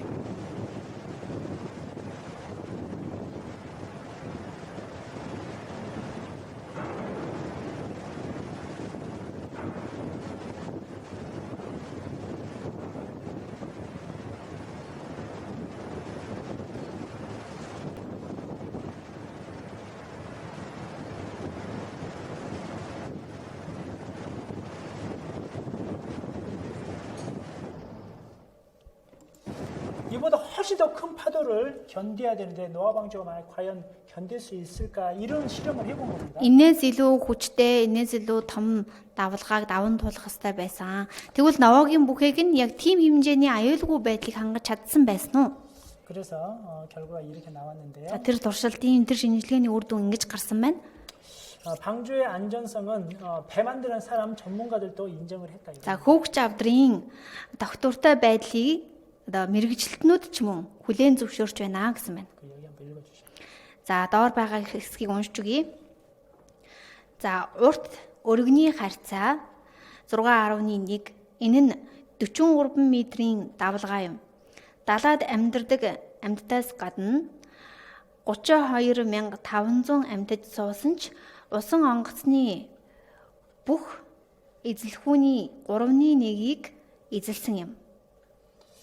자, 이 말은 좀 이해될지 모르겠는데. За жоохон ойлгомжгүй байж магадгүй. 그러니까 아까 이제 30m 파도가 가장 이 세계에서 이제 관측된 이래 가장 높은 파도라고 말을 했는데 30이에요, 40이에요? 30. 30. За түрүүн та бүхэн хэлэхдээ 30 м-ийн одоо давалгаа гэдэг нь энэ дэлхийд бүр одоо тий үнэхээр одоо асар хэмжээний хүчтэй давалгаанд ордог. 자, 노아 방주는 심지어 43m의 파도에도 안전했다 이겁니다. Гэтэл яг Новагийн бүхээгний зураг төслөөр харьцаагаар хийх үед энэхүү бүхээг нь энэхүү завин тийм ээ 43 м-ийн давалгаанд хүртэл төсвөртэй байж чадлаа. 그래서 배 만드는 사람들이 이 노아 방주 그 설계도를 보면 놀랍답니다. Тийм болохоор завь одоо хөлөг онгоц хийдэг мэрэгчлэтнүүд хүртэл энэхүү Новагийн бүхээгний зураг төсөл харьцаа хэмжээг нь хараад бүр үнэхээр хүлээн зөвшөөрдөг, гайхдаг. 자, 그때 그 당시 어떻게 이런 설계도를 만들어낼 수 있을까? Тийм дээр үед ийм хэмжээний завь хөлөг онгоцны зураг төсөл харьцааг ийм тодорхой яаж гаргаж ирж чадсан бэ? 거의 안전성으로는 거의 완벽한 배의 형태입니다. Аюулгүй байдлыг нь одоо авч үзэх юм бол үнэхээр бүрэн төгс аюулгүй завь гэдгээр гарч ирж байна. 그리고 배 안에 이 세상 모든 동물 암수 한 쌍씩을 다 집어넣어도 충분히 큰 만큼 엄청나게 큰 Тэр бүхээгэн дотор тийм ээ энэ дэлхий дээр амьд байсан тэр бүхий л одоо амьтад хос хосоороо орсон ч гэсэн хангалттай зай цаана нь үлдэж байсан гэсэн байна. 자, 우리 생각해 봐야 됩니다. За бүгдээрээ үүнээс бас бодож үзье л та. 이게 우연히 이런 일이 일어날 수 있을까요? Санаандгүй ийм үйл явдал аяанда ийм үйл явдал болох боломжтой юу? 누가 이렇게 정확히 알고 설계도를 여기다 그렇게 기록해 놨을까요? Хин хаанаас яаж мэдээд ийм тодорхой зураг төсөл харьцааг бичээд үлдээсэн юм бэ? 이거 사람이 하는 그런 말씀이 아닙니다. Энэ бол хүний бичиж үлдээсэн үг биш. 자, 그리고요. За үүний дараа 자, 여기 창세기 8장 34절 읽어드리겠습니다. Эхлэл 8-ын 3-4-ийг уншиж өгье. Ус газар дэлхийгээс татарсаар 150 хоног болоод багасжээ. 7 дугаар сарын 17-ны өдөр бүхээг Арарат уулан дээр тогтов. 자, 여기 보면 물이 땅에서 물러가고 점점 물러가서 감했는데 그 배가 어디 산에 탁 머물렀다고 하는데 그 산이 어디죠? За ус багаар татарсаар хурай газар ил гарч ирээд бүхээг маань нэгэн уулан дээр тогтсон байна. Ямар нэртэй уул гэж гарч байна вэ? 바로 아라레트 산입니다. Арарат уул гэж гарсан байна. 자, 아라레트 산은 그 산이 있을까요? Арарат гэдэг энэ уулыг бодитоор энэ дэлхий дээр байдаг уул уу? 네, 정말 있습니다. Байгаа. 바로 여기인데 За газрын байршлаар нь харуулсан байна. 터키와 러시아 그 국경에 있는 산입니다. Турк, Оросын хилийн зааг дээр байдаг уул юм. 자, 바로 이렇게 그 아라레트 산의 모습입니다. За энэ жигсэн Арарат уулны зургийг дарсан. 자, 그런데 아라레트 산이 얼마나 높냐 하면은요. За энэхүү Арарат уул хэр өндөр уул вэ гэвэл 해발 5,165m입니다. далайн түвшнөөс 5165 м өндөрт байдаг. 여기 보면은요. 터키 아라레트 산에서 노아 방주 묻힌 곳 이렇게 나와 있는데 Туркийн Арарат уул бол Новагийн авдар байгаа газар гэж бичигдсэн байна. 아라레트 산정에서 얼음 속에 노아 방주 발견했답니다. Новагийн авдар Арарат уулын мөсөн дунд байна. 그리고요. 노아 대홍수 실제로 있었다. Новагийн үер бодитоор болж байжээ. 그런 증거들이 굉장히 많이 있습니다. Үнэхээр энэ усан галуу бодитоор юулж байсан гэдэг баталгаа нотлогоо асар олон байдаг. 자, 최근에 2010년도에요. За хамгийн сүүлийн үеийн 2010 оны байдлаар 노아 방주 터키에서 발견했다 이렇게 나옵니다. Новагийн бүхээг Туркаас олдлоо. 자, 여기 내용 보면은요. За энэхүү сонин нийтлэлийн агуулгыг нь орчуулах юм бол 자, 잠깐 읽어드리겠습니다. за яг энэ хэсгийг нь та бүхэнд уншиж өгье. Энэ удаагийн олдсон биет нь Новагийн бүхээг гэж 100% баттай биш боловч 99.9% баттай гэж байна. 자, 이것을 어떻게 이제 확증했냐면 홍콩 탐험가들하고 터키 그쪽 지역에 있는 탐험가들하고 팀을 꾸렸습니다. За энийг яаж баталсан бэ гэвэл Турк болон Гонконг улс хоорондоо хамтраад нэгэн баг бүрдүүлээд Турк уул руу биш Арарат уул руу тэр бүрдүүлсэн багаа явуулсан. 그래서 성경을 보고 아라레트 산에 노아 방주가 있으니 우리가 찾아보자. 그래서 직접 찾으러 나선 겁니다. Библиэлд Арарат уулан дээр Новагийн бүхий байгаа гэж гарцаагүй бичигдсэн юм чинь бодитоор үнэхээр тэр мөнгө цастай Арарат ууланд авираад байна уугүй юу гэдгийг шалгаж ирье гэд явсан. 물론 그 전에도 목격자가 굉장히 많이 있었습니다. Мэдээж энэхүү баг бүрэлдэхээс өмнө ч гэсэн түүхэнд олон хүмүүс Арарат ууланд авираад үнэхээр байна гэдгийг шалгасан хүмүүс түүхэнд байсан. 어떤 사람은 거기에 가서 노아의 방주 그 나무 쪼가리도 가져온 사람도 있었습니다. Зарим хүмүүс тийм ээ Арарат ууланд авираад Новагийн бүхээгнээс мод тасдаж тайрч авчирсан хүмүүс хүртэл байсан. 자, 노아의 방주 고고학적 증거. Новогийн бүхэгийн археологийн баталгаа гэсэн байна. 아랏산 오랜 목조 건축물을 발표했는데 Арат уулан дах одоо эртний модон байгууламжийг буюу энэ бүхэгийг олж илрүүллээ гэдэг утгыг хэлсэн байна. 거기 있는 위치가 하여튼 약 4,000m 이상 되는 그곳입니다. За Арат уул маань мөнх цастай уул учраас энэ ууланд авираа 4,000 м орчимд хүрэх юм бол бүхэгийг олж чадна. 자, 여기 보면은 노아의 방주 터키 아라라 산장에서 찾았다. Новогийн авдар Туркийн Арарат уулнаас олдлоо. 그리고 구약 그 성경 성서에 나오는 것과 동일하다. Хэлбэр хэмжээ нь хуучин гэрээн дээрхтэй яг адил байна. 자, 직접 찾아 나선 장면입니다. За боддоор энэхүү ууланд одоо энэ бүхэгийг олохоор авирч байгаа дүр зургийг дарсан байна. 그리고 그 배 안에 들어갈 수 있는 입구를 찾아낸 겁니다. За энэ бүхээг дотор яаж орох вэ гэдэг тэр бүхээг рүү орох одоо хаалгыг нь хүртэл олсон. 그래서 그 안에 들어가서 직접 한 공간을 촬영한 겁니다. За боддоор бүхээг дотор явж ороод бүхээгний нэгэн хэсэгт нь орчоод за энд ийм зүйлүүд байна гэж зургийг нь дараа бичлэг хийсэн. 그리고 그걸 가지고 지금 거기서 가져오는 물건들 가지고 발표하는 내용이고요. За ууланд ороо бүхээг дотор ороод тэр бүхээг дотроос авчирсан зөвлүүдээ инхүү одоо үсгэлэн худалдаанд гаргасан байна. 그리고 여기는 그걸 가져온 걸 가지고 함께 기념 촬영하는 장면입니다. За тэрхүү авчирсан зүйлүүдээ тийм ээ ингээ урдаа тавьчихад дурсгалын зураг даруулсан байна. 직접 가져온 물건들을 여기 촬영하는 Бүхээг дотроос бодитоор авчирсан зүйлүүдийн зургнууд нь эдгээр зүйл байна. 그리고 그 배 안에 직접 들어갔던 그 장소를 이렇게 이제 그림으로 그려서 나타냈습니다. За бүхээгний тийм ээ яг аль хэсэгт нь яг хаана орсон бэ гэдгийг ингээ зургаар ингээ зурж үзүүлсэн байна. 자, 영상 하나 보겠습니다. За бүгдээрээ нэг юм бичлэг бас үзье. 2000 жилийн өмнөх Хятадын түүхэнд бичигдсэн байдаг Новогийн хүүгч авдар үерийн дараа Туркийн Арарат уулан дээр байгаа нь. Сүүлийн үед энэхүү Новогийн авдартай холбоотой дэлгэцийн бүтээлүүд маш ихээр гарсаар байна. Үүний нэг бол 2012 кинон дээр хүртэл Новогийн авдар гардаг шүү дээ. Тиймээс Хятад Хонконгийн судалгааны баг Араратуудыг хариуцдаг засгийн газрын судалгааны багтай хамтран судалгаагаа баталгаажуулахаар Новогийн хүүгч авдар байгаа газрыг зорьсон байна. Хонконгийн судалгааны баг болон Туркийн засгийн газар хамтран Бээжинд судалгааны үр дүнгээ танилцууллаа. Туркийн Арарат ууланд Новогийн хүүгч авдар байсан байна.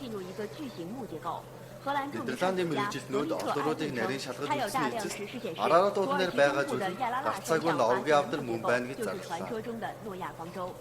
Би 35 жилийн турш Новогийн авдрыг судалж байна. Олон материалуудыг шалгаж үзсний эцэст Новогийн авдрыг илрүүлсэн гэдэг нь баталгаатай үнэ. Арарат уулын температур маш бага байдаг учраас өсөөр хучигдсан ба жирийн хүн 3000 м-с дээш авиран гарахад маш хэцүү. Иргэн тойронд нь мод байхгүйгээр зогсохгүй, ямар ч ургах нөхцөл байхгүй. Тийм учраас хэрвээ иргэн тойрноос нь модны хэвлэлийн олдвол гарцаагүй Новогийн авдрыг болж таа. Манай судалгааны баг онцон дотор ороод маш олон зүйл хийсэн. Зураг дараад бичлэг хийсэн.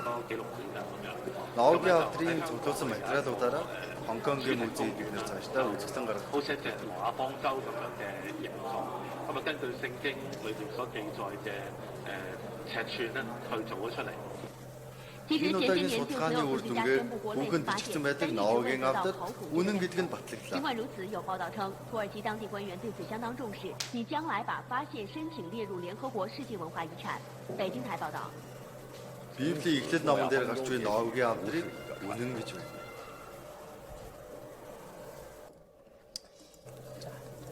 성경에 나와 있는 노아 홍수, 노아 방주와 똑같습니다. Библиэлд бичигдсэн байгаа Новогийн үерийн үйл явдалтай адилхан мэдээг нийтэлж байна. 그리고 이분도 그렇게 얘기하잖아요. За явж ирсэн судлаачид тэр багийн хүмүүс ч гэсэн ярилцлага өгсөн байна. 성경에 나와 있는 노아 홍수가 사건이 사실이더라. Библиэлд бичигдсэн энэ усан галав юулсан Новогийн үерийн үйл явдал бол гарцаагүй түүхэн үнэн бодит үйл явдал юм. 자, 그리고 노아 홍수가 있었던 거군요. За Новогийн үер нь бодитоор болсон. 당연히 전 세계의 물이 분명히 물로서 한번 심판한 흔적이 있어야 되잖아요. Гарцаагүй энэ дэлхийн нэг удаа усан галавд автаж байсан гэдэг уул мөрүүд асар олон үлдсэн байх ёстой шүү дээ, тийм ээ? 자, 이게 바로 그런 흔적들인데요. За тэгвэл энэ зураг нь одоо тэрхүү тэдгээр уул мөрүүдийн нэг юм. 여기는 미국에 있는 그랜드 캐년이라는 곳입니다. Америк улсад байдаг Грэнд Кенан гэдэг газар. 이 지역에 엄청난 계곡이 있습니다. Энэ газар одоо ямар газар вэ гэвэл их гүн, хавчиг тийм жалгууд ихтэй. 그런데 여기 지편을 보세요. 지편. За тэгвэл та бүхэн одоо дээгүүрх хэсгийг нь хараарай. 다 길차잖아요. Бүр яг химжсэн юм шиг яг нэгэн жигд харагдаж байгаа зү. 이게 무슨 말이냐면 Энэ нь юуг илэрхийлж байгаа вэ гэхээр 평지였는데 엄청난 큰 물로 인해서 씻겨 내려갔다는 뜻입니다. зүгээр л энгийн тийм ээ одоо ингээд тал хээр газар байсан гинт хүчтэй ус орж ирснээрээ төрлөг үүссэн гэсэн үг. 미국에는 이런 지형이요 거의 한국 땅만 합니다. Америк улсад одоо энэ жалга энэ одоо байгалийн дүр зураг нь хэр одоо үргэлжилсэн их байдаг вэ гэхээр Солонгос улсын газар нутагтай тэнцэх хэмжээний тийм том газар байдаг. 도대체 얼마나 큰 홍수가 있어야 이런 일이 있을 수 있을까? Тэгвэл ер нь хэр их хэмжээний үер бууж усан галав юулжээж энэ их хэмжээний газар нь ингэж улам үр тогтож үлдэх боломжтой байдаг юм бэ? 노아 홍수가 있었다는 증거입니다. Энэ бол Новагийн үер нь гарцаагүй бодит үнэн үйл явдал гэдгийг баталж өгж байна. 전 세계적이라고 그랬죠? Бүх дэлхийн маань усанд давдаж байсан гэсэн тийм ээ. 여기는 미국이고 Энэ бол Америк улс, 여기는 중국입니다. энэ бол Хятад улс. 그리고 또 하나 За 보여드리겠습니다. дахин нэгэн зураг та бүхэнд харуулъя. 여기는 어딜까요? Энэ маань хаанах вэ? 네, 몽골입니다. Монгол улс маань. 자, 몽골도 이런 곳이 있습니다. Монголд ч гэсэн ийм улмөр үлдсэн байдаг. 자, 이 모든 것을 볼 때 증거가 확실하잖아요. Эдгээр бүхий л дүр зургийг харахад баталгаа нотлохоо нь баттай байна. 성경은 말씀하시고 Библиэлд бичиж үлдээсэн 이 지금 현대의 과학은 그것을 증명하고 있습니다. орчин үеийн шинжлэх ухаан үнийг нотолж байна. 자, 증거가 있잖아요. Баталгаа байгаа биз? 그 말씀대로잖아요. Бичигдсэн үгийн дагуу биелсэн байна. 성경은 사실입니다. Библи бол үнэн. 맞죠? Тийм үү? 자, 그리고 또 한 가지 보겠습니다. За үүний дараагийн үйл явдал. 자, 오늘 네 가지로 보려고 그러는데 За өнөөдөр үн дөрвөн үйл явдлаа багтаахаас урья гэж бодсон. 네 가지 다 보기는 너무 어려울 것 같고. Багтахгүй юм шиг байна. 자, 한 가지는 빼고 한 가지만 골라봅시다. За тийм болохоор ганцхан үйл явдал сураад дуусгацгаая. 자, 노아 홍수 이야기, 그 홍해 바다를 가르는 홍해 이야기인데요. Улаан тэнгисийг голоор нь хуваасан гайхамшиг. 자, 이것도 정말 사실일까? Энэ үйл явдал ч гэсэн яг бодитоор үнэн үйл явдал байсан уу? 자, 이것도 한번 이 이야기도 잠깐 한번 훑어보겠습니다. За энэ үйл явдал нь яг юу болдог вэ гэдэг талаар хамтдаа бас түр харцгаая. 영상 하나 보여드리겠습니다. За үйл явдлыг та бүхэнд ойлгуулахын тулд бичлэг харуулъя. Hear, O Israel, remember this day when the strong hand of the Lord leads you out of bondage.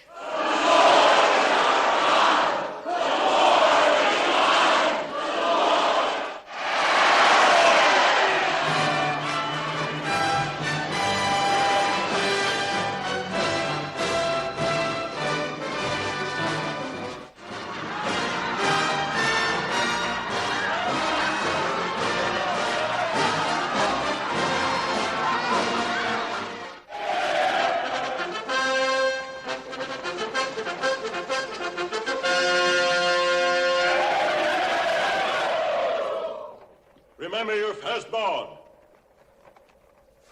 Death to the slaves. Death to their God.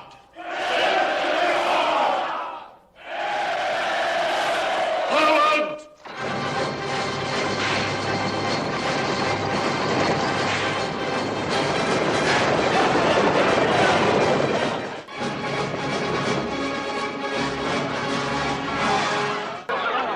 Fear not! Stand still and see the salvation of the Lord.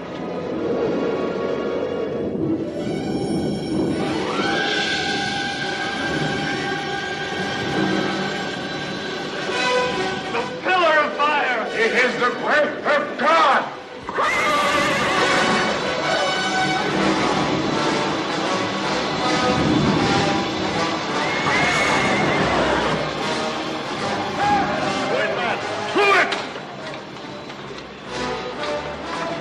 Great one! You cannot reach the fire of God!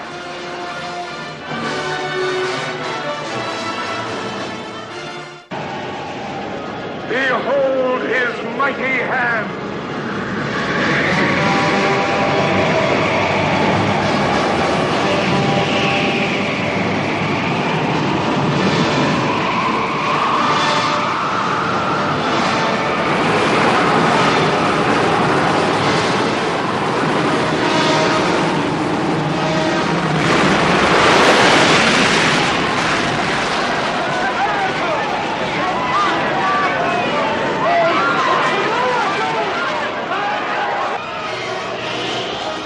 Lead them through the midst of the waters. His will be done. He opens the waters before them, and he bars our way with fire. Let us go from this place. Men cannot fight against a god. Better to die in battle with a god than live in shame. Praise God and down into it!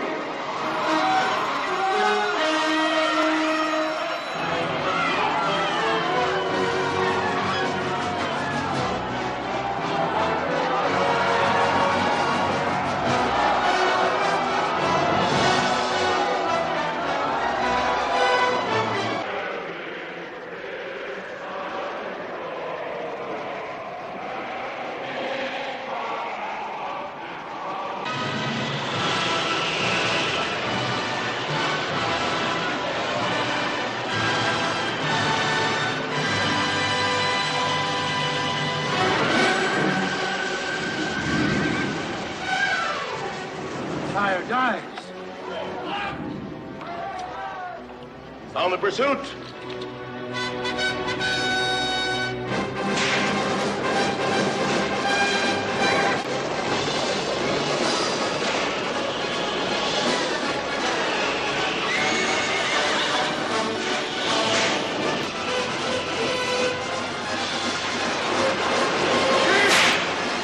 Who shall withstand the power of God?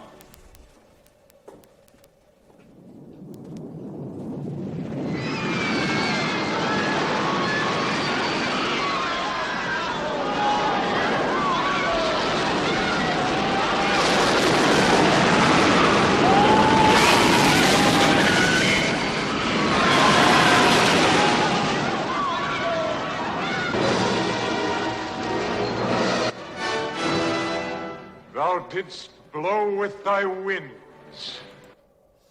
자, 지금 방금 보여드린 이 영화는 모세라는 영화입니다. За та бүхэнд дөнгөж сая харуулж байгаа энэ хүдөр зураг нь Мойсе гэдэг нэртэй кино юм.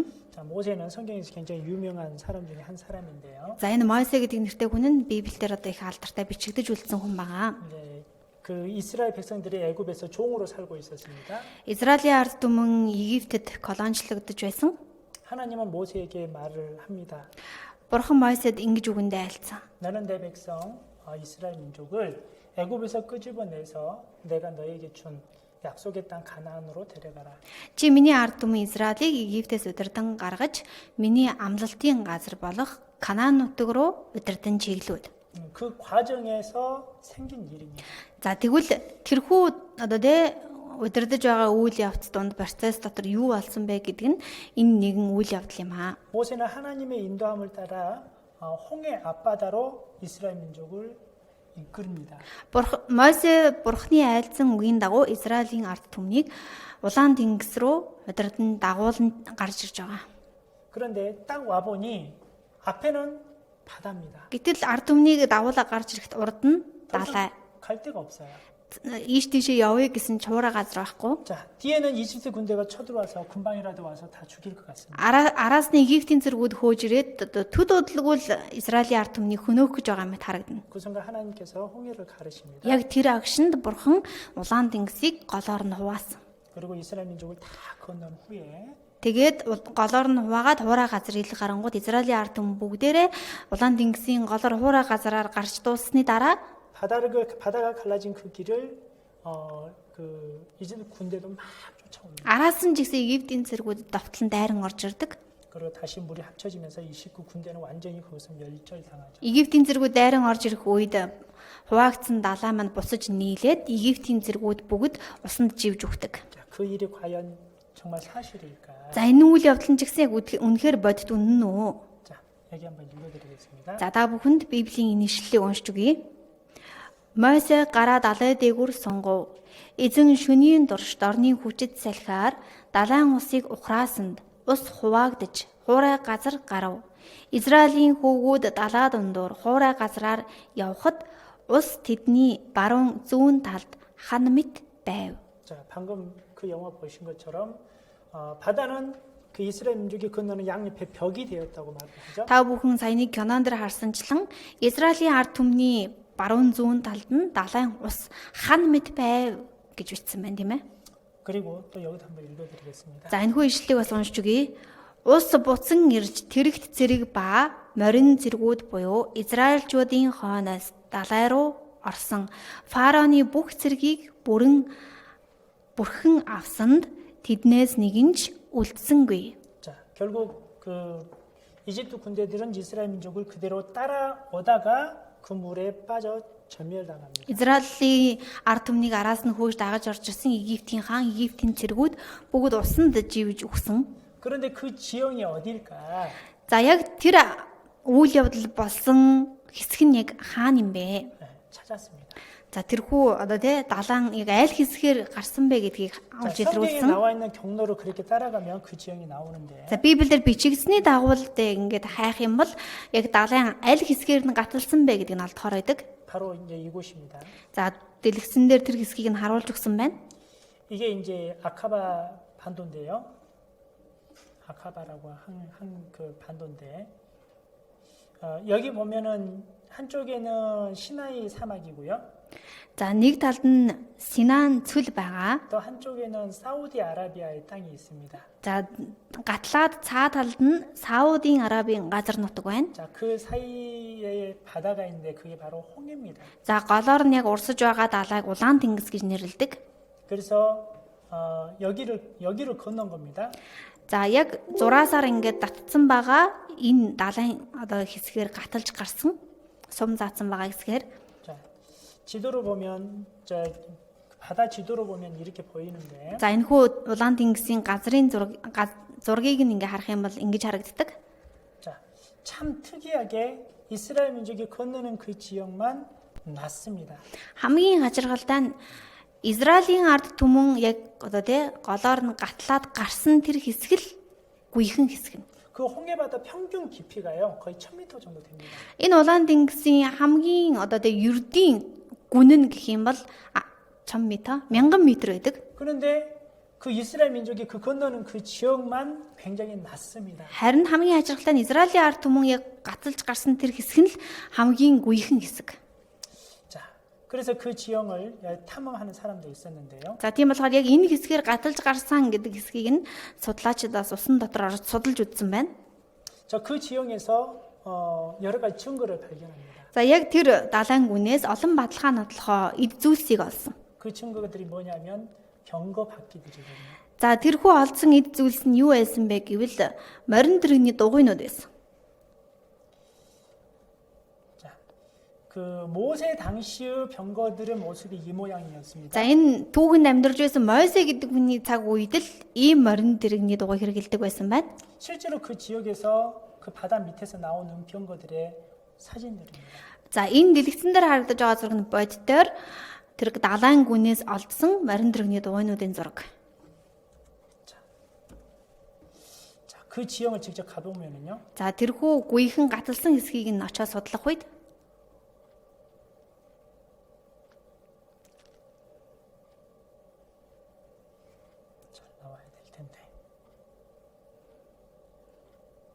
자, 여기 지도입니다.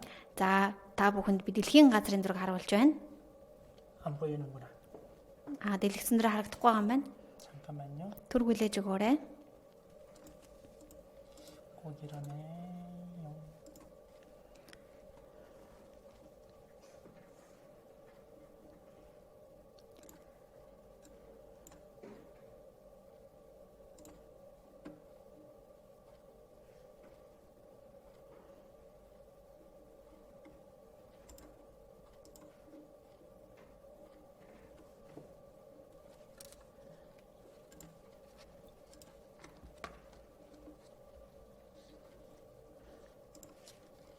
자, 이제 보이죠?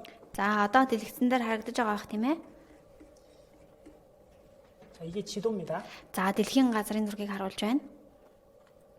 자, 그런데 여기가 쭉 확대해 보면 За яг томруулаад харах юм бол 자, 지금 여기 지역이 이집트입니다. за энэ хэсэг бол Египтийн газар нутаг юм. 여기. Энэ 자, 그리고 이스라엘 민족이 여기 이렇게 건너서 Израилийн ард түмэн ингэж гатлаад 이곳으로 오게 된 겁니다. за энэ газар ирсэн. 여기 길을 따라서 이렇게 온 겁니다. За хуурай газраар энэ замыг дагаж явсаар хагаад энд ирсэн.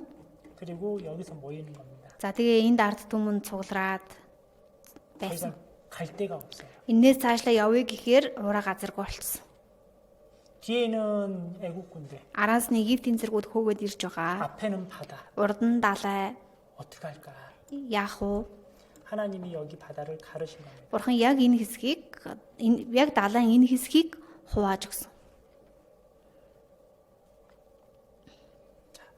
그리고 여기 증거들이 있는데요. За яг энэ үйл явдал нь бодит үнэн байсан юм а гэдэг баталгаа нотлохоо байгаа. 지금도 그 바다 속에 들어가 보면은 Одоо ч гэсэн яг энэ гаталсан хэсгээр нь энэ далайн гүнд ороод үзэх юм бол 자, 이런 바퀴 흔적들이 있습니다. ийм морин тэрэгний дугуйнууд байдаг далайн гүнд. 굉장히 많아요. Их олон байдаг.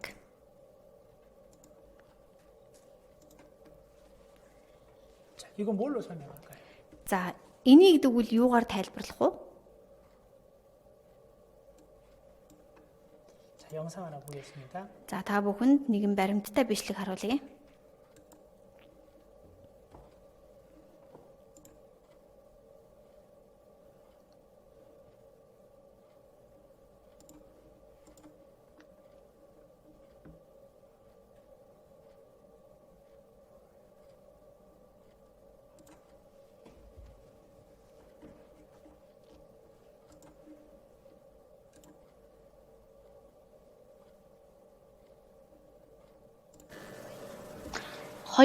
оны хавар робот камер Улаан тэнгист анх удаага орлоо.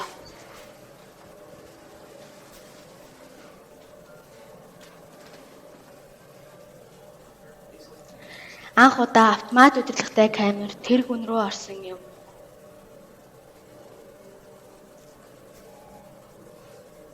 Автомат удирдлагатай камерын тусламжтайгаар шүрээр бүрхэгдсэн орчин үеийн хэлбэр дүрстэй зүйлсийг илрүүлв. Тэр нь шүрээр бүрхэгдсэн тах хэлбэртэй зүйл дугуй хэлбэрийн том эвдэрсэн хэсгүүд байлаа. Одоо бид камера хөдлөх нь сонин дүрстэй зүйлсийг үргэлжлүүлэн хааж байна. Ийм хэлбэртэй зүйлс нэг газраас биш хэд хэдэн газраас үргэлжлэн олцоор байлаа. Тэндээс гол тэглэх холбоос мөн дугуй мэд хэлбэртэй зүйлсийг харлаа. Энэ бол байгалийн шүр биш бөгөөд ямар нэг хиймэл юм нь шүр наалдан ургасан харагдаж байна. Тэдгээр нь дэлхий дээр байдаг шүрнүүдээс огт өөр хэлбэртэй зүйлс юм. Эхний хальтарт нэг төрлийн сонин дүрстэй зүйл далайн ёроолоос олтлоо. Тэр бол босоо модон дээр бөөрхий зүйл тогтсон ширээ хэлбэрийн зүйл байв.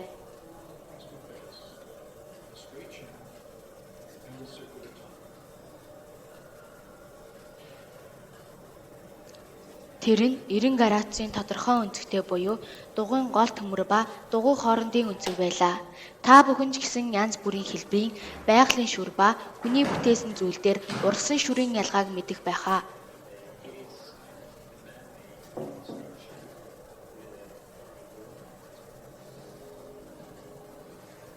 Энэ донд байгаа бөөрхий зүйл нь хугарсан гол тэглэг ба холбоос хэлбэртэй байна.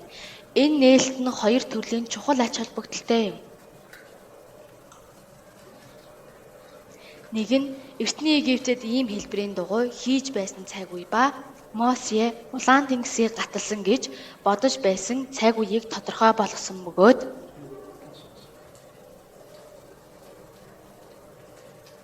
өөр бас нэг нь Библийн бичээсээ таарч Улаан тэнгисийн үйл явдлыг гэрчилж буй хамгийн сүүлийн үеийн нээлт юм.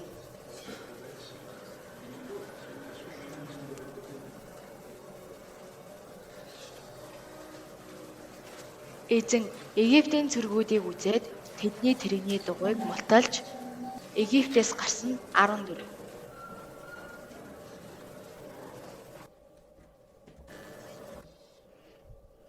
자, 보세요. 너무나 확실한 증거가 있죠? За та бүхэн харсан, сонссон багтаа үнэхээр баттай баталгаа байгаа зү. 자, 바로 성경은 사실입니다. Библи бол үнэн. 자, 그리고 또 여기 하나 보면 여기도 한번 읽어드리겠습니다. За энэ үгийг та бүхэнд уншиж өгье. Харин фараон ба түүний их зэргийг улаан тэнгис сүрэлсэн түүнд талархах тун түүний хайр инрэл мөнхийх. 자, 이스라엘 민족을 쫓아갔던 모든 군대들은 왕을 포함해서 다 침멸당합니다. Израилийн зэргүүд тухайн үед хаанчилж байсан хаантайгаа хамт бүгд усанд живж өгсөн. 그런데 그 사건을 그 홍해 사건을 또 뒷받침할 수 있는 증거가 나왔는데요. За энэ улаан тэнгисийн үйл явдал бол гарцааг үний маг гэдэг дараагийн баримт бас гарч ирсэн. 자, 이집트는 미라를 만듭니다. Египт улс нь шарилыг тухайн өгсөн хүний шарилыг заавал занданшуулдаг. 뭐냐면 역대 왕들을 마치 신처럼 섬겨서 그들을 미라로 만들어서 무덤에 이렇게 둡니다.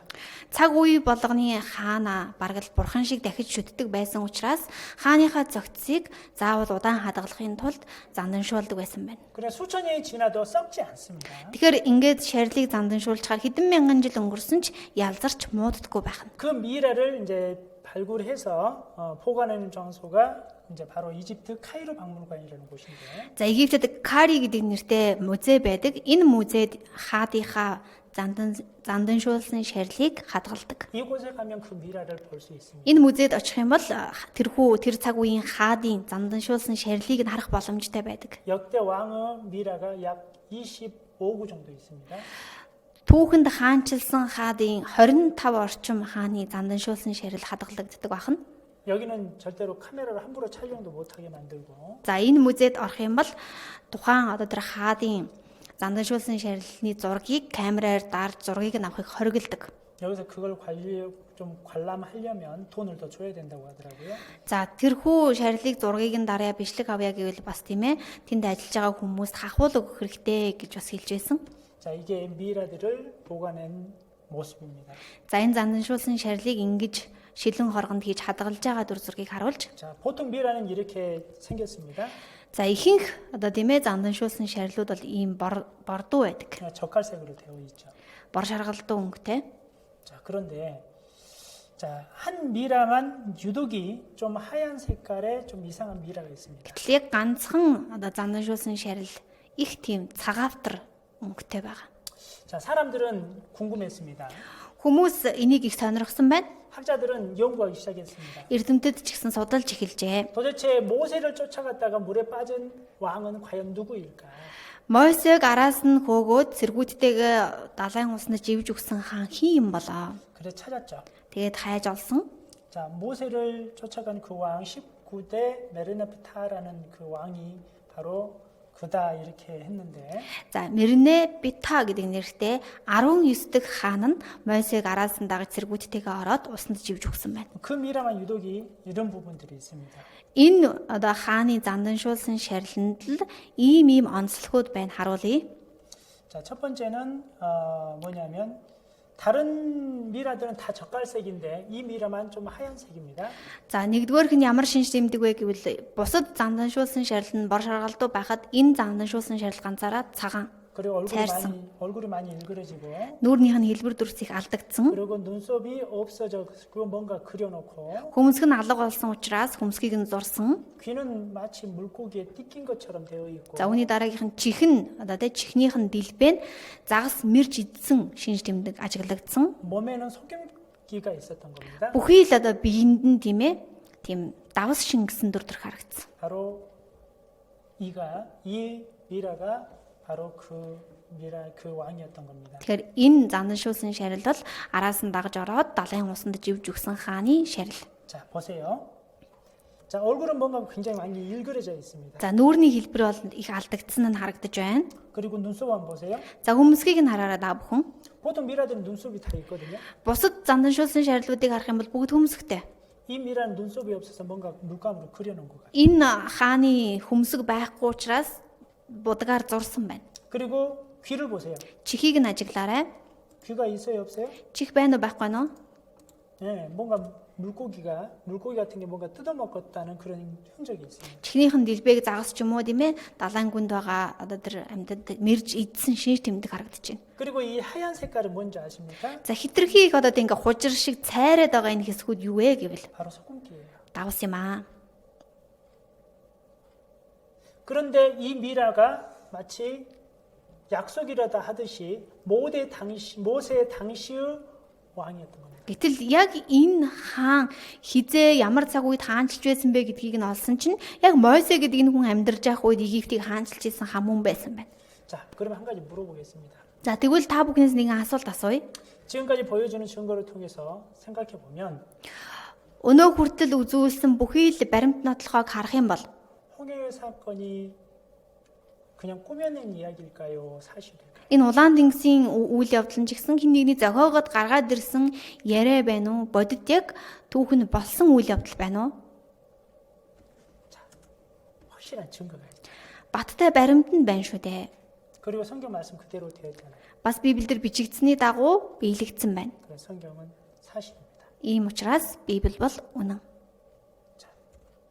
우리는 오늘 그 몇 가지를 통해서 정말 하나님의 이 말씀이 정말 사실인지 한번 그 증거를 확인해 봤습니다. За бүгдээрээ өнөөдөр тийм ээ олон үйл явдлуудаар дамжуулаад энэхүү үйл явдлууд нь бодит үнэн байсан юм а гэдэг баримтуудыг харж бурхан гарцаагүй амьд байна гэдгийг үзэж харлаа. 제일 처음에 찾았던 말씀인데 Семинар эхэлж байх үед хамгийн анх уншсан Библийн ишлэл байна. 너희는 여호와를 만날만 할 때에 찾으라. Олж болох үед нь эзнийг хайх тун. 가까이 계실 때에 그를 부르라. Ойр байгаа дэр нь түүнийг дуудах тун. 이번 한 주간 전도 집회 여러분들을 위한 겁니다. Энэ 1-7 хоногийн турш үргэлжлэх энэхүү онлайн Библийн семинар нь сонсоод сууж байгаа та бүхний төлөө хийж байгаа семинар. 정말 이 우주 만물을 창조하신 하나님이 정말 계시는 거예요. Үнэхээр энэ сансар огтргуу энэ их дэлхийг бүтээсэн бурхан амьд байдгүй. 그리고 나를 이 세상에 존재케 하신 그분이 정말 계실까? Өөрт тань тийм ээ хүн заяаг хайрлаад энэ дэлхий дээр амьдруулж байгаа бурхан амьд байгаа юу? 성경은 하나님께서 말씀하십니다. 내가 너를 창조하였네. Библиэлд бурхан ингэж айлтжээ би чамайг бүтээсэн. 내가 너를 이 세상에 존재케 하였느니라. Би л чамайг энэ дэлхий дээр хүн гэдэг оршигчоор байлгаж байгаа юм шүү. 그렇다면 왜? Тэгвэл яагаад хүн гэж 왜 나를 이 세상에 태어나게 했고 яагаад надад энэ дэлхий дээр хүн болж төрөх заяаг хайрлаа вэ? 왜 나를 이 세상에 살게 하셨고 Яагаад намайг энэ дэлхий дээр хүн болгож төрүүлээд амьд амьдруулж яваан бэ? 하나님은 그냥 나를 이 세상에 보내신 분이 아닙니다. Бурхан зүгээр л өөрийг тань энэ дэлхий дээр хүн болгоод бүтээгээд хүн заяаг хайрлаад явуулчихсан нэгэн биш ээ. 이번 성경 세미나를 통해서 그 답을 여러분들이 각자가 찾았으면 좋겠습니다. Энэ 7 хоногийн семинараар та бүхэн сонсоод хүн тус бүр энэхүү хариултаа заавал олж аваасаа гэж хүсэж байна. 내일은 더 확실한 증거들이 있습니다. Маргааш бүр илүү баттай баталгаа нотлохонууд байгаа. 어느 누구도 부인할 수 없는 그런 증거들이 너무나 많습니다. Хинч өгөөсгөх боломжгүй баримт нотлохонууд маш олон байгаа. 내일은 그런 증거로 통해서 하나님을 증거해 드리겠습니다. Тэгвэл маргааш тийхүү олон байгаа баталгаа баримтаар дамжуулан бурхан амьд гэдгийг та бүхэнд гэрчлэн харуулна. 끝까지 말씀을 시청해 주시기 부탁드립니다. Заавал энэхүү семинарыг дуустал нь эцсийг нь үзтэл нь сонсоосоо гэж хүсэж байна. 기도드리겠습니다. Залбирцгаая. 거룩하시고 자비로우신 하나님 참으로 감사드립니다. Ариун энэрэнгүү бурхан эцэг минь үнэхээр их талархаж байна. 오늘 이렇게 이 성경 말씀을 배울 수 있도록 이 시간과 장소를 허락해 주심을 감사합니다. Өнөөдөр Библийн энэ үгийг сурах цаг хугацаа, энэ газрыг, энэ боломжийг олгосонд танд талархаж байна. 말씀을 듣는 모든 분들 끝까지 말씀 잘 듣고 구원함을 얻을 수 있도록 도와주시옵소서. Үгийг сонсож байгаа бүхий л хүмүүс дуустал нь сонсоод бүгд аврагдаж чадаасаа гэж хүсэж байна. 우리를 너무나 사랑하시는 주 예수 그리스도의 이름으로 감사하며 기도드렸습니다. Бидний үнэхээр их хайрладаг, үргэлж хайрлаж байдаг эзэн Есүс Христийн нэрээр талархан гун залбирлаа. 아멘. Амен.